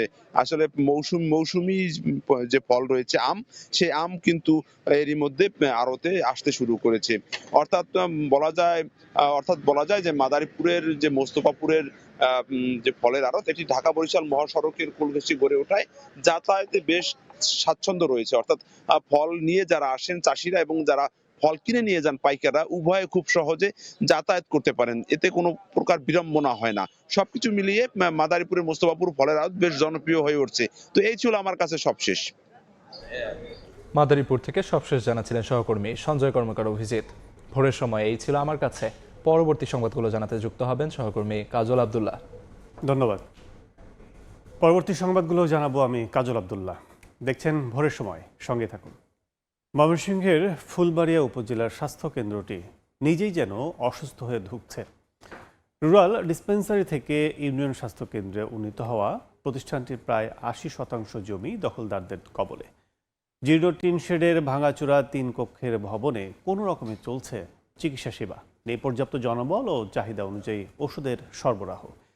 এতে ভোগান্তিতে পড়েছেন চিকিৎসা নিতে আসা রোগীরা। গগন পণ্ডিতের ছবিতে ওবায়দুল হকের রিপোর্ট। জীর্ণ শীর্ণ টিনের ঘর, 3 কক্ষের ছোট এই স্থাপনার চারদিকে ভাঙাচোরা অবস্থা। বাইরে থেকে দেখলে বোঝার উপায় নেই এটি আসলে মানুষের চিকিৎসা সেবার জন্য স্থাপিত স্বাস্থ্য কেন্দ্র। এটি ময়মনসিংহের ফুলবাড়িয়া উপজেলার সর্বপ্রথম ইউনিয়ন উপস্বাস্থ্য কেন্দ্র। কাগজপত্রে এই স্বাস্থ্যকেন্দ্রে মেডিকেল অফিসার সহ 5 জন কর্মরত থাকলেও বাস্তবে কেবল একজন উপসহকারী কমিউনিটি মেডিকেল অফিসার ও একজন ফার্মাসিস্ট দিয়ে কোনো রকমে চালানো হচ্ছে সেবা কার্যক্রম। নেই সীমানা প্রাচীরও, নিরাপত্তার ঝুঁকি তো আছেই, ভাঙা দরজা জানালা, নেই শৌচাগার কিংবা পানির ব্যবস্থা। সেবা নিতে আসা রোগীদের অভিযোগ আর আক্ষেপের জন্য শেষ নেই। ঠিকমতো ওষুধ এখানে পাওয়া যায় না। ভাঙাচোরা ঘর, এরা কোনো ওষুধপাতি নাই, কিছু নাই, রাহি দরজা খোলা ভাই, জিজ্ঞেস করি ওষুধ আছে নাই। আমরা চাই ডাক্তার আরো ডাক্তারের ব্যবস্থা করার জন্য, ভালো এনুকা আরো 2-3 রকমের ডাক্তারের প্রয়োজন। সংশ্লিষ্টরা জানান 99 শতক জমির উপর প্রতিষ্ঠিত হলেও এর 79 শতকই এখন বেদখল। 34 শতক জমি রাষ্ট্রপতি থাকার সময় বঙ্গবন্ধু শেখ মুজিবুর রহমান এক ভিক্ষুককে দান করেন। বাকি জমি ভূমিহীনদের লিজ দিয়েছে জেলা প্রশাসন। ভবন নাই, আমরা চিকিৎসা দিতে পারি না। টাকাটা সেটা গিয়ে কোনো খারাপ খারাপ আর ওষুধ দেন নাকি, চিকিৎসা করে নাকি। বাউন্ডারি করা নাই, যে কেউ রাত্রেবেলা মাদক টাদক কি সকালে এসে প্রতিদিন আমাদের ঝাড়ু দিতে হয়। ওষুধপত্র তো নিরাপত্তাহীনতাভাবেই থাকে, যে কেউ এসে করে আসতে পারে। তবে সিভিল সার্জন বলছেন বেদখল জমি উদ্ধার ও অবকাঠামোগত সমস্যা তদন্তে কমিটি গঠন করা হয়েছে। আর উপজেলার নির্বাহী কর্মকর্তা ও স্থানীয় সংসদ সদস্যও দিলেন কার্যকর ব্যবস্থা নেওয়ার আশ্বাস। ভগ্ন দশা এবং ভঙ্গুর দশা এই টায়াটার কারণটা প্রকৃতভাবে উদ্ঘাটন। এই টায়াটার যে জায়গা জমি নিয়ে যে সমস্যা আসা থেকে শুরু করে জনবল সংক্রান্ত ফাইনাল যে তার একটা সুপারিশ সহ দেবে। জনদুর্ভোগ লাঘবে যে উপস্বাস্থ্য কেন্দ্রের ভূমিকা, সেটার জন্য এটা তৈরি করা হয়েছিল আসলে। তো দীর্ঘদিন যেহেতু জরাজীর্ণ অবস্থায় রয়েছে, আমরা সেটাকে মোটামুটি একটা পর্যায়ে নিয়ে যাবো। ফুলবাড়িয়া পৌরসভায় একটা স্বাস্থ্য কেন্দ্র, আমরা এটাকে কার্যকর করা, চালু করা এবং এই ক্ষেত্রে যত অনিয়ম আছে সেটা দূর করার জন্য ইনশাআল্লাহ আমরা যথাসাধ্য চেষ্টা করব। ফুলবাড়িয়া পৌরসভার বড়পুকুরপাড় এলাকায় 1965 সালে প্রতিষ্ঠিত হয় এই স্বাস্থ্য কেন্দ্র। রুরাল ডিসপেন্সারি হিসেবে যাত্রা শুরু করে পরবর্তীতে ইউনিয়ন স্বাস্থ্য কেন্দ্রে রূপ নেয় প্রতিষ্ঠানটি। ওবায়দুল হক, সময় সংবাদ, ময়মনসিংহ। অসময়ে যমুনা নদীর ভাঙন। এক মাসে জামালপুরের দেওয়ানগঞ্জ উপজেলায় নদীগর্ভে বিলীন হয়েছে 2 শতাধিক বাড়িঘর, ফসলি জমি সহ নানা স্থাপনা। এতে দিশেহারা নদী পারের মানুষ। স্থায়ী টেকসই বাঁধ নির্মাণের দাবি তাদের। পানি উন্নয়ন বলছে নতুন করে 220 মিটার এলাকায় অস্থায়ী প্রতিরক্ষা বাঁধ নির্মাণে প্রস্তাবনা পাঠানো হয়েছে। জাহাঙ্গীর আলমের তথ্য, আবুল কালাম আজাদের চলা ছবির রিপোর্ট।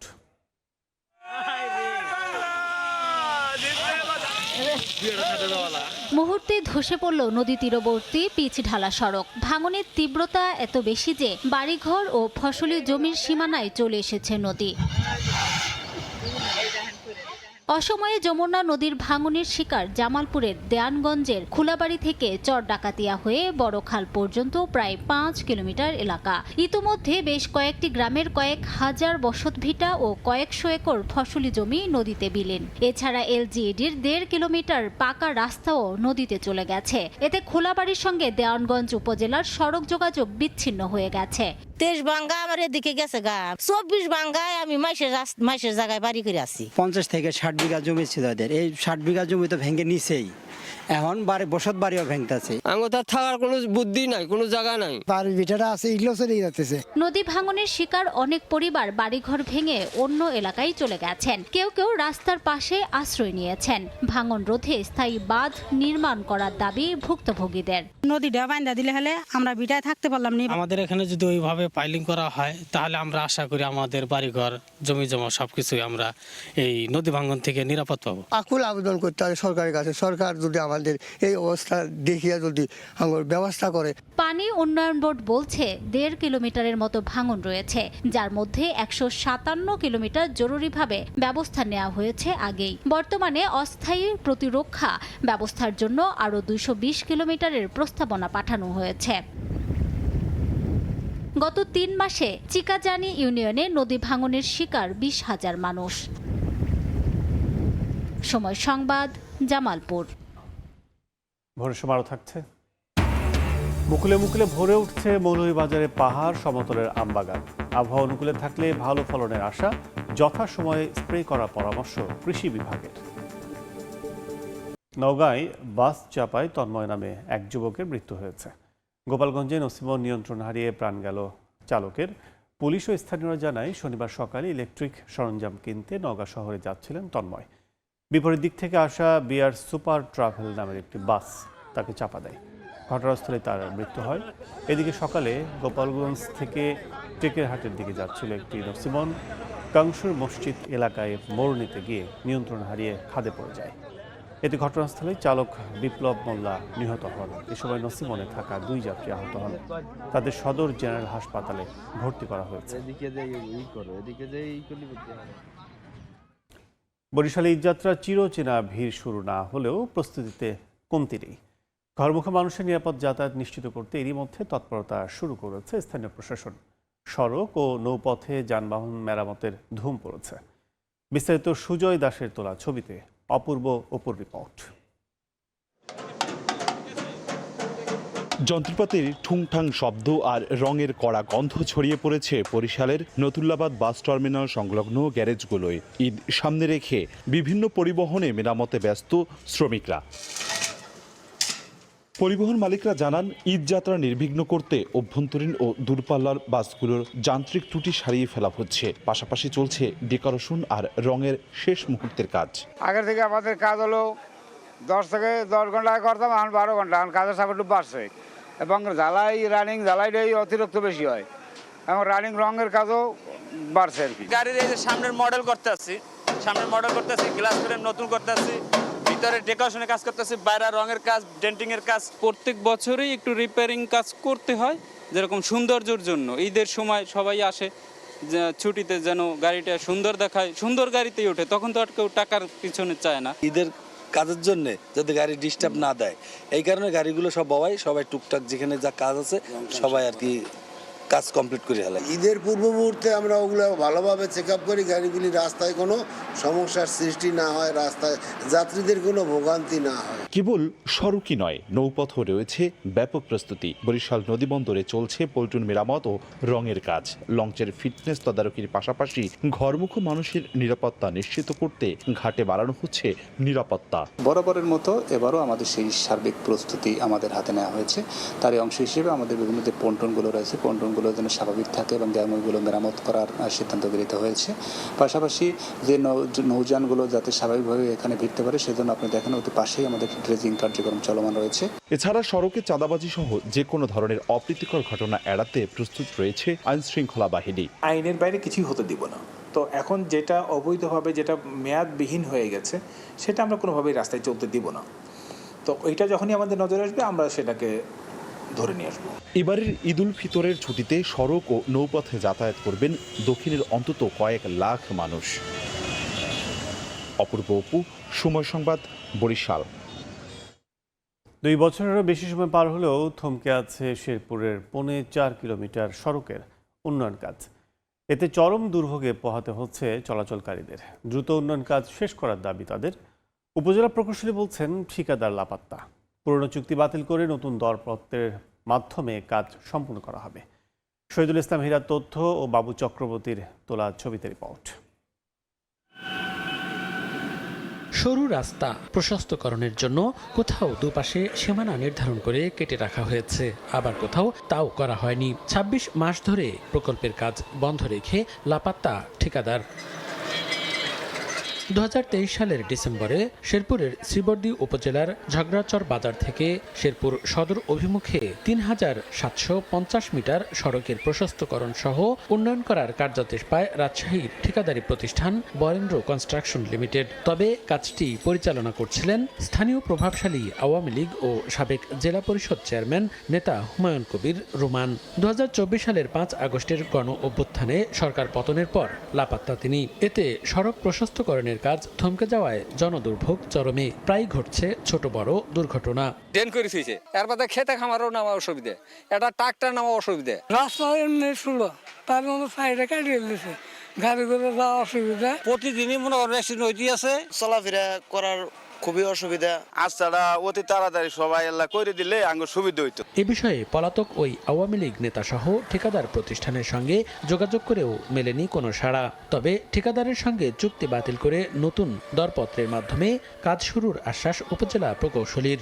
আমরা ঠিকাদারকে একাধিকবার চিঠি দিয়েছি, যদি তারা সময় মতো কাজটা বাস্তবায়ন করতে না পারে সেই ক্ষেত্রে আমরা এটা আইনগত ব্যবস্থা নিব এবং ঊর্ধ্বতম কর্তৃপক্ষকেও আমরা এই ব্যাপারে অবগত করেছি, যথাযথ ব্যবস্থা নেওয়া হবে। 2023 সালের 20 ডিসেম্বর 5,35,93,000 টাকায় সড়কটি প্রশস্তকরণের কাজ শুরু করে শুধু সড়কের পাশে গর্ত খুঁড়ে রেখেছেন ঠিকাদার। সময় সংবাদ, শেরপুর। মুকুলে মুকুলে ভরে উঠেছে মৌলভীবাজারে পাহাড়, টিলা আর সমতল ভূমির আমবাগানগুলো। আবহাওয়া অনুকূলে থাকলে বাম্পার ফলনে আশা চাষিদের। যথাসময়ে আম গাছের মুকুলে স্প্রে করার পরামর্শ দিয়েছে কৃষি সম্প্রসারণ অধিদপ্তর। শাহ ওয়ালিদুর রহমানের পাঠানো তথ্য ও মোহাম্মদ ইয়ারুব আহমদের ছবিতে রিপোর্ট। পাহাড়ি টিলায় সারি সারি দেশি বিদেশি আমের গাছ, যা এখন মুকুলে মুকুলে ভরে উঠেছে। এবছর আবহাওয়া আম চাষের অনুকূলে থাকায় মৌলভীবাজারের পাহাড়ি টিলায় বাণিজ্যিকভাবে গড়ে ওঠা 281টি বাগানে আগেভাগে মুকুল এসেছে। অনেক বাগানে মুকুল থেকে আমের গুটি ধরতে শুরু করেছে। চাষিরা বাগানের পরিচর্যা ও গাছে গাছে পানি সেচ কাজে ব্যস্ত সময় পার করছেন। ফুল টিকার লাগি পানি প্রতি 2 দিন পর পরই আমরা পানি দেই, যাতে আমরা ফুলটা টিকে। ফুল আইছে গাছের মাঝে, আমরা বলটি ব্যবহার লাগি না, আমরা পানি দিলাম। জেলায় স্থানীয় জাতের পাশাপাশি আম্রপালি, হাড়িভাঙা, ল্যাংড়া, ফজলি ও অমৃত সাগর প্রজাতির আম বেশি উৎপাদিত হচ্ছে। তবে সবচেয়ে বেশি উৎপাদিত হয় আম্রপালি। সদর, শ্রীমঙ্গল, কমলগঞ্জ, বড়লেখা ও কুলাউড়া উপজেলার পাহাড় ও সমতল জমিতে আম বাগানের সংখ্যা বেশি। এবছর প্রতি হেক্টর 12.86 মেট্রিক টন উৎপাদন লক্ষ্যমাত্রা কৃষি বিভাগের। আবহাওয়া অনুকূলে থাকায় এবার বাম্পার ফলনের আশা চাষিদের। আমর ফুল ফুটছে এবার বেশি, যদি কোনো আপদ বললে ফুকা টুকা না ধরে তা আশা করি আমরা ভালোই পাইব। যে পরিমাণে মুকুল আইছে যদি বৃষ্টি দেয় আর মনে হয় মুকুল টিকে প্রচুর আম হইব, আমের চাহিদার কোনো কমতি হইতো না। আমি আশা করছি অন্যান্য বছরের চাইতে এবার বছরে আমের ফলনটা আমি খুব ভালো পাইমু। ভালো ফলন পেতে গুটি আসার পর 7 দিন পর পর স্প্রে করার পরামর্শ কৃষি সম্প্রসারণ অধিদপ্তরের। হ্যান্ডবেলার গ্রুপের কোনো ওষুধ যদি প্রতি লিটার পানিতে 1 ml করে মিশিয়ে 7 দিন পর পর স্প্রে করা যায়, তখন যে হপার পোকার কারণে আমাদের এই আমের গুটিগুলো ঝরে পড়ে এগুলো ধ্বংস হয়ে যাবে। এবং আমরা বলছি যে 7 দিন পর পর অন্তত 2 থেকে 3 বার স্প্রে করলে এই আমের এই গুটি ঝরা বন্ধ হয়ে যাবে এবং আমের ফলনও ভালো হবে। কৃষি সম্প্রসারণ অধিদপ্তরের তথ্য মতে জেলায় 2239 হেক্টর জমিতে আমের বাগান রয়েছে, যা থেকে উৎপাদন ধরা হয়েছে 28,700 মেট্রিক টন। সময় সংবাদ, মৌলভীবাজার। দিনাজপুর থেকে ভারতে পাচারের জন্য রাখা 2টি কোষ্টি পাথরের মূর্তি সহ একজনকে আটক করা হয়েছে। বিকেলে জয়পুরহাট 20 বিজিবি ব্যাটালিয়নের সংবাদ সম্মেলনে তথ্য জানানো হয়। বিজিবি জানায় ভারতে পাচারের জন্য মূর্তি রাখা হয়েছে এমন খবরে শুক্রবার রাতে দিনাজপুরে বিরল উপজেলার ধনগ্রামে অভিযান চালানো হয়। এ সময় ঘরের ভেতরে লুকিয়ে রাখা একটি কোষ্টি পাথরের মূর্তি উদ্ধার করা হয়। আটক করা হয় রাসেল ইসলাম নামে একজন। আর দেওয়া তথ্যের ভিত্তিতে আরেকটি মূর্তি উদ্ধার করা হয় ফরক্কাবাদ গ্রাম থেকে। ইরানের বিরুদ্ধে সীমান্ত পেরিয়ে স্থল অভিযান চালাতে পারে ইরানি কুর্দি বিদ্রোহীরা, এমন ইঙ্গিত দিয়েছেন তাদের এক শীর্ষ নেতা। উত্তর ইরাকের কুর্দিস্তান অঞ্চলে অবস্থান করা গোষ্ঠীটির সঙ্গে যুক্তরাষ্ট্র যোগাযোগ করেছে বলেও দাবি করা হয়েছে। এর মধ্যে বিচ্ছিন্নতাবাদী ঘাঁটি লক্ষ্য করে হামলার দাবি করেছে ইরানের IRGC। ইরাকের উত্তরের আধা স্বায়ত্তশাসিত কুর্দিস্তান অঞ্চলে অবস্থানরত ইরানি কুর্দি সংগঠন খাবাত অর্গানাইজেশন অফ ইরানিয়ান কুর্দিস্তানের মহাসচিব বাবা শেখ হুসাইনি বলেছেন, ইরানের স্থল অভিযান চালানোর সম্ভাবনা খুবই বেশি। আল জাজিরাকে দেওয়া সাক্ষাৎকারে তিনি জানান, দীর্ঘদিন ধরেই এমন পরিকল্পনা ছিল। বর্তমান পরিস্থিতি তাদের জন্য তুলনামূলক অনুকূল হয়ে উঠেছে। হুসেইনির দাবি, বিভিন্ন মাধ্যমে যুক্তরাষ্ট্র তাদের সঙ্গে যোগাযোগ করেছে, যদিও এখনও সরাসরি কোনো বৈঠক হয়নি। তবে আনুষ্ঠানিক সিদ্ধান্ত না হলেও সীমান্ত পেরিয়ে অভিযানের সম্ভাবনা উড়িয়ে দেয়া যাচ্ছে না। এ ধরনের পদক্ষেপ ইরানের ভেতরে কুর্দি বিদ্রোহকে নতুন মাত্রা দিতে পারে বলেই মনে করা হচ্ছে। এদিকে ইরানের Islamic revolutionary guard corps IRGC জানিয়েছে, শনিবার ইরাকের কুর্দিস্তান অঞ্চলে থাকা 3টি বিচ্ছিন্নতাবাদী ঘাঁটি লক্ষ্য করে হামলা চালানো হয়েছে। তাসনিম নিউজ এজেন্সির বরাতে IRGC সতর্ক করে বলেছে, কুর্দি গোষ্ঠীগুলো যদি ইরানের আঞ্চলিক অখণ্ডতার বিরুদ্ধে কোনো পদক্ষেপ নেয় তবে তাদের গুঁড়িয়ে দেওয়া হবে। এ পরিস্থিতিতে ইরাক সরকার ও কুর্দিস্তান আঞ্চলিক সরকার যৌথভাবে বলেছে, প্রতিবেশী দেশের বিরুদ্ধে হামলার জন্য ইরাকি ভূখণ্ড ব্যবহার করা যাবে না। তবে একই সময় ইরাকের বিভিন্ন স্থানে ড্রোন ও ক্ষেপণাস্ত্র হামলার ঘটনাও ঘটেছে। এরবিল ও বাগদাদ বিমানবন্দর সহ তেল স্থাপনাগুলো লক্ষ্য করে হামলার খবর পাওয়া গেছে। যুক্তরাষ্ট্রের দূতাবাস সতর্ক করেছে, ইরানপন্থী গোষ্ঠীগুলো বিদেশিদের ব্যবহৃত হোটেলকেও লক্ষ্যবস্তু করতে পারে। সাদিয়া তাসনিম, সময় সংবাদ। ইরানের সম্ভাব্য হামলার আশঙ্কায় সাইপ্রাসে যুদ্ধ বিমান পাঠানোর পরিকল্পনা করছে তুরস্ক। একই সঙ্গে কূটনৈতিক তৎপরতাও জোরদার করেছে আঙ্কারা। আর ব্রিটিশ প্রধানমন্ত্রী কিয়ার স্টারমারের সঙ্গে ফোন আলাপে তুরস্কের প্রেসিডেন্ট সতর্ক করেছেন, দীর্ঘমেয়াদী সামরিক সংঘাত আঞ্চলিক স্থিতিশীলতার জন্য বড় হুমকি হয়ে উঠতে পারে। মধ্যপ্রাচ্যের উত্তেজনা ছড়িয়ে পড়ছে পূর্ব ভূমধ্যসাগরেও। ইরানের সম্ভাব্য পাল্টা হামলার আশঙ্কায় সাইপ্রাসে F-16 যুদ্ধবিমান মোতায়েনের পরিকল্পনা করছে তুরস্ক। ফরাসি বার্তা সংস্থা AFP জানিয়েছে, তুরস্কের প্রতিরক্ষা মন্ত্রণালয় এই পদক্ষেপ বিবেচনা করছে। মূল লক্ষ্য শুধু তুরস্ক নিয়ন্ত্রণাধীন সাইপ্রাস অঞ্চলে নিরাপত্তা জোরদার করা এবং দ্বীপটিকে সম্ভাব্য আঞ্চলিক সংঘাতের প্রভাব থেকে সুরক্ষা দেয়া। সম্প্রতি পূর্ব ভূমধ্যসাগরের দ্বীপ সাইপ্রাস ইরানি ড্রোন হামলার লক্ষ্যবস্তুতে পরিণত হওয়ার পর পরিস্থিতি আরও সংবেদনশীল হয়ে ওঠে। ওই হামলার পর আঙ্কারা মনে করছে সাইপ্রাস ঘিরে সামরিক ঝুঁকি বেড়েছে, ফলে প্রতিরক্ষা প্রস্তুতির অংশ হিসেবে উত্তরাঞ্চলে যুদ্ধ বিমান মোতায়েনের পরিকল্পনা করা হচ্ছে। এদিকে কূটনৈতিক ক্ষেত্রেও সক্রিয় হয়েছে তুরস্ক। স্থানীয় সময় শনিবার ব্রিটিশ প্রধানমন্ত্রী কিয়ার স্টারমারের সঙ্গে ফোনে কথা বলেন তুরস্কের প্রেসিডেন্ট রিসেপ তাইপ এরদোয়ান। তুরস্কের প্রেসিডেন্টের কার্যালয়ে বিবৃতিতে বলা হয়, ইরান ইস্যুতে উত্তেজনা কমাতে এবং আলোচনার পরিবেশ তৈরিতে আন্তর্জাতিক উদ্যোগ বাড়ানোর সুযোগ এখনও রয়েছে। ফোন আলাপে এরদোয়ান জানান, ইরানের ওপর সাম্প্রতিক হামলার পরবর্তী পরিস্থিতি নিবিড়ভাবে পর্যবেক্ষণ করছে আঙ্কারা। একই সঙ্গে তিনি সতর্ক করে বলেন, দীর্ঘমেয়াদী সামরিক হস্তক্ষেপ শুধু মধ্যপ্রাচ্য নয়, বরং আঞ্চলিক ও বৈশ্বিক স্থিতিশীলতার জন্য মারাত্মক ঝুঁকি তৈরি করতে পারে। তাই সামরিক উত্তেজনার পাশাপাশি কূটনৈতিক সমাধান খোঁজার উপরেও জোরদার দিচ্ছে তুরস্ক। শিউলি রোজা, সময় সংবাদ।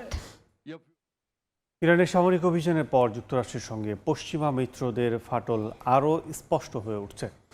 একদিকে ইউরোপীয় নেতারা যেমন আন্তর্জাতিক আইন ও নৈতিকতার কথা বলছেন, অপরদিকে ওয়াশিংটনের চাপের মুখে নীরবতাকে বেছে নিয়েছেন অনেকে। ব্রিটেন, স্পেন ও জার্মানি প্রতিক্রিয়ায় ইঙ্গিত মিলছে ভিন্ন রাজনৈতিক সমীকরণের। প্রশ্ন উঠেছে, পশ্চিমা বিশ্বের আন্তর্জাতিক ব্যবস্থা নিজেদের ভেতরেই সংকটে পড়তে যাচ্ছে কিনা। ইরানে যুক্তরাষ্ট্র ও ইসরায়েলের হামলার পর আলোচনায় উঠে এসেছে ব্রিটিশ ও যুক্তরাষ্ট্রের বিশেষ সম্পর্ক নীতি। মার্কিন প্রেসিডেন্ট ডোনাল্ড ট্রাম্প অভিযোগ করে বলেন, ব্রিটিশ প্রধানমন্ত্রী কিয়ার স্টারমার দিয়েগো গার্সিয়া ঘাঁটি ব্যবহারের অনুমতি দিতে দেরি করেছেন। ভারত মহাসাগরের চাগজ দ্বীপপুঞ্জে অবস্থিত এই ঘাঁটিকে ইরানের বিরুদ্ধে অভিযান চালানোর জন্য গুরুত্বপূর্ণ মনে করে ওয়াশিংটন। যদিও স্টারমার পাল্টা বলেন, ব্রিটিশ ঘাঁটি থেকে মার্কিন বিমান পরিচালনায় দুই দেশের ঘনিষ্ঠ সম্পর্কের প্রমাণ। ইরানে হামলার বিষয়টি অভ্যন্তরীণ ব্রিটিশ রাজনীতিতেও সংবেদনশীল হয়ে উঠেছে। ইন্টারনেট ভিত্তিক আন্তর্জাতিক গবেষণা সংস্থা ইউগভ এর জনমত জরিপে দেখা গেছে, ইরানের বিরুদ্ধে যুদ্ধকে সমর্থন করছে মাত্র 28% ব্রিটিশ নাগরিক। বিশ্লেষকরা মনে করছেন, স্টারমার হয়তো ব্রিটেনের সাবেক প্রধানমন্ত্রী টনি ব্লেয়ারের মতো সরাসরি মার্কিন অভিযানে জড়াতে চান না। 2003 সালে ইরাকে মার্কিন অভিযানে ব্লেয়ারের সমর্থন ব্রিটিশ রাজনীতিতে এখনও এক বিতর্কিত অধ্যায়। ইউরোপের আরেক গুরুত্বপূর্ণ বিভাজন দেখা গেছে স্পেনকে ঘিরে। দেশটির প্রধানমন্ত্রী পেদ্রো সানচেজ স্পষ্টভাবে জানিয়েছেন, ইরানের বিরুদ্ধে হামলায় স্পেনের ঘাঁটি ব্যবহার করতে পারবে না মার্কিন বাহিনী। তাদের এই অবস্থানে ক্ষুব্ধ হয়ে ট্রাম্প স্পেনের সঙ্গে বাণিজ্য স্থগিত করারও হুমকি দেন, যা ইউরোপীয় মিত্রদের সঙ্গে যুক্তরাষ্ট্রের উত্তেজনা আরও বাড়িয়ে দেয়। এদিকে জার্মানির অবস্থানও ইউরোপের ভেতর দ্বিধা তুলে ধরছে। মার্কিন সফরে গিয়ে চ্যান্সেলর ফ্রেডরিক ম্যার্চ ট্রাম্পের সমালোচনার মুখে কার্যত নীরব ছিলেন। একই সময়ে ইউরোপীয় কমিশন প্রধান উর্সুলা ভন ডার লায়েন ও পররাষ্ট্র নীতি প্রধান কাজা কালাস এর বক্তব্য যুক্তরাষ্ট্র ও ইউরোপের একক অবস্থান তৈরি করতে পারছে না। বিশ্লেষকদের মতে এই সংকট পশ্চিমা বিশ্বের নৈতিক অবস্থানকেও প্রশ্নের মুখে ফেলছে। বরকতুল্লাহ, সময় সংবাদ। মধ্যপ্রাচ্যের উত্তপ্ত পরিস্থিতির মাঝে আবার উত্তেজনা ছড়ালো হরমুজ প্রণালীতে। মাল্টার পতাকাবাহী তেলবাহী ট্যাঙ্কার প্রিমাতে ড্রোন হামলার দাবি করেছে ইরানের IRGC। ইরানের ভাষ্য, নৌবাহিনীর সতর্ক বার্তা অমান্য করায় আইন লঙ্ঘনকারী জাহাজটিকে লক্ষ্যবস্তু করা হয়েছে। বিশ্ব জ্বালানি সরবরাহে গুরুত্বপূর্ণ এই সমুদ্র পথে নতুন করে বাড়ছে নিরাপত্তা শঙ্কা। উপসাগরীয় অঞ্চলের অত্যন্ত গুরুত্বপূর্ণ জলপথ হরমুজ প্রণালীর কাছেই তেলবাহী ট্যাঙ্কার প্রিমাতে ড্রোন হামলার ঘটনা ঘটেছে। ইরানের আধা সরকারি সংবাদ সংস্থা তাসনিম নিউজ এজেন্সির বরাতে এই হামলার দায় স্বীকার করেছে Islamic revolution guards core IRGC। শনিবার সকালে সংঘটিত এই হামলার ঘটনায় সামুদ্রিক নিরাপত্তা নিয়ে নতুন করে উদ্বেগ দেখা দিয়েছে। IRGC জানিয়েছে, হরমুজ প্রণালীতে জাহাজ চলাচল সাময়িকভাবে নিষিদ্ধ ঘোষণা করা হয়েছিল এবং নৌবাহিনীর পক্ষ থেকে বারবার সতর্কবার্তা দেওয়া হয়েছিল, কিন্তু সেই নির্দেশনা উপেক্ষা করে ট্যাঙ্কারটি ওই এলাকায় চলাচল অব্যাহত রাখে। এই কারণে জাহাজটিকে আইন লঙ্ঘনকারী হিসেবে আখ্যা দিয়ে লক্ষ্যবস্তু করা হয়েছে বলে দাবি করেছে তারা। মেরিন ট্রাফিক ওয়েবসাইটের তথ্য অনুযায়ী প্রিমা একটি তেল ও রাসায়নিক পদার্থ বহনকারী ট্যাঙ্কার, যা মাল্টার পতাকাবাহী হিসেবে নিবন্ধিত। জাহাজটি ঠিক কোথা থেকে কোথায় যাচ্ছিল তা স্পষ্ট না হলেও হামলার সময়টি এটি হরমুজ প্রণালীর কাছাকাছি অবস্থান করছিল বলে জানা গেছে। বিশ্ব জ্বালানি বাণিজ্যের জন্য অত্যন্ত গুরুত্বপূর্ণ এই প্রণালী দিয়ে প্রতিদিন বিপুল পরিমাণ তেল পরিবহন হয়। ফলে এ ধরনের হামলার ঘটনায় আন্তর্জাতিক জ্বালানি সরবরাহ ও সামুদ্রিক বাণিজ্যের নিরাপত্তা নিয়ে নতুন করে উদ্বেগ তৈরি হয়েছে। বিশেষ করে মধ্যপ্রাচ্যে চলমান সামরিক উত্তেজনার প্রেক্ষাপটে হরমুজ প্রণালীকে ঘিরে পরিস্থিতি আরও সংবেদনশীল হয়ে উঠছে। শিউলি রোজা, সময় সংবাদ। মধ্যপ্রাচ্যে যুদ্ধের প্রভাবে প্রায় 1 বছর পর ভারতে বেড়েছে এলপিজি সিলিন্ডারের দাম। রান্নার গ্যাসের দাম বাড়ায় নতুন করে চাপে পড়েছে সাধারণ মানুষের ওপর। প্রায় 1 বছর পর জ্বালানির দাম বাড়তেই ভারতের বিভিন্ন শহরে শুরু হয়েছে বিক্ষোভ। রান্নার জ্বালানি হিসেবে ব্যবহৃত তরলীকৃত পেট্রোলিয়াম গ্যাস এলপিজির দাম বাড়িয়েছে ভারতের রাষ্ট্রায়ত্ত প্রতিষ্ঠানগুলো। দিল্লিতে 14.2 কেজি ওজনের একটি সিলিন্ডারের দাম প্রায় 7% বাড়িয়ে 913 রুপি নির্ধারণ করা হয়েছে। প্রায় 1 বছর পর এই মূল্যবৃদ্ধি কার্যকর হলো। জ্বালানি বাজারে অস্থিরতার জন্য মধ্যপ্রাচ্যের চলমান সংঘাতকে দায়ী করা হচ্ছে। যুক্তরাষ্ট্র ও ইসরায়েলের সঙ্গে ইরানের যুদ্ধের কারণে সরবরাহে অনিশ্চয়তা তৈরি হওয়ায় আন্তর্জাতিক বাজারে এলপিজির দাম বেড়েছে। বিশ্বের দ্বিতীয় বৃহত্তম এলপিজি আমদানিকারক দেশ ভারত, যেখানে ব্যবহৃত গ্যাসের প্রায় 2/3 আমদানি করা হয়। দাম বাড়ার প্রভাব সরাসরি পড়ছে সাধারণ মানুষের ওপর। দিল্লির এক বাসিন্দা জানিয়েছেন, সিলিন্ডারের দাম বাড়ায় সংসার চালানো আরো কঠিন হয়ে পড়ছে। তার ভাষায় নিত্য প্রয়োজনীয় পণ্য থেকে শুরু করে প্রায় সবকিছুর দামই বাড়ছে। সাধারণ মানুষের জীবনযাপন ক্রমেই কঠিন হয়ে উঠছে।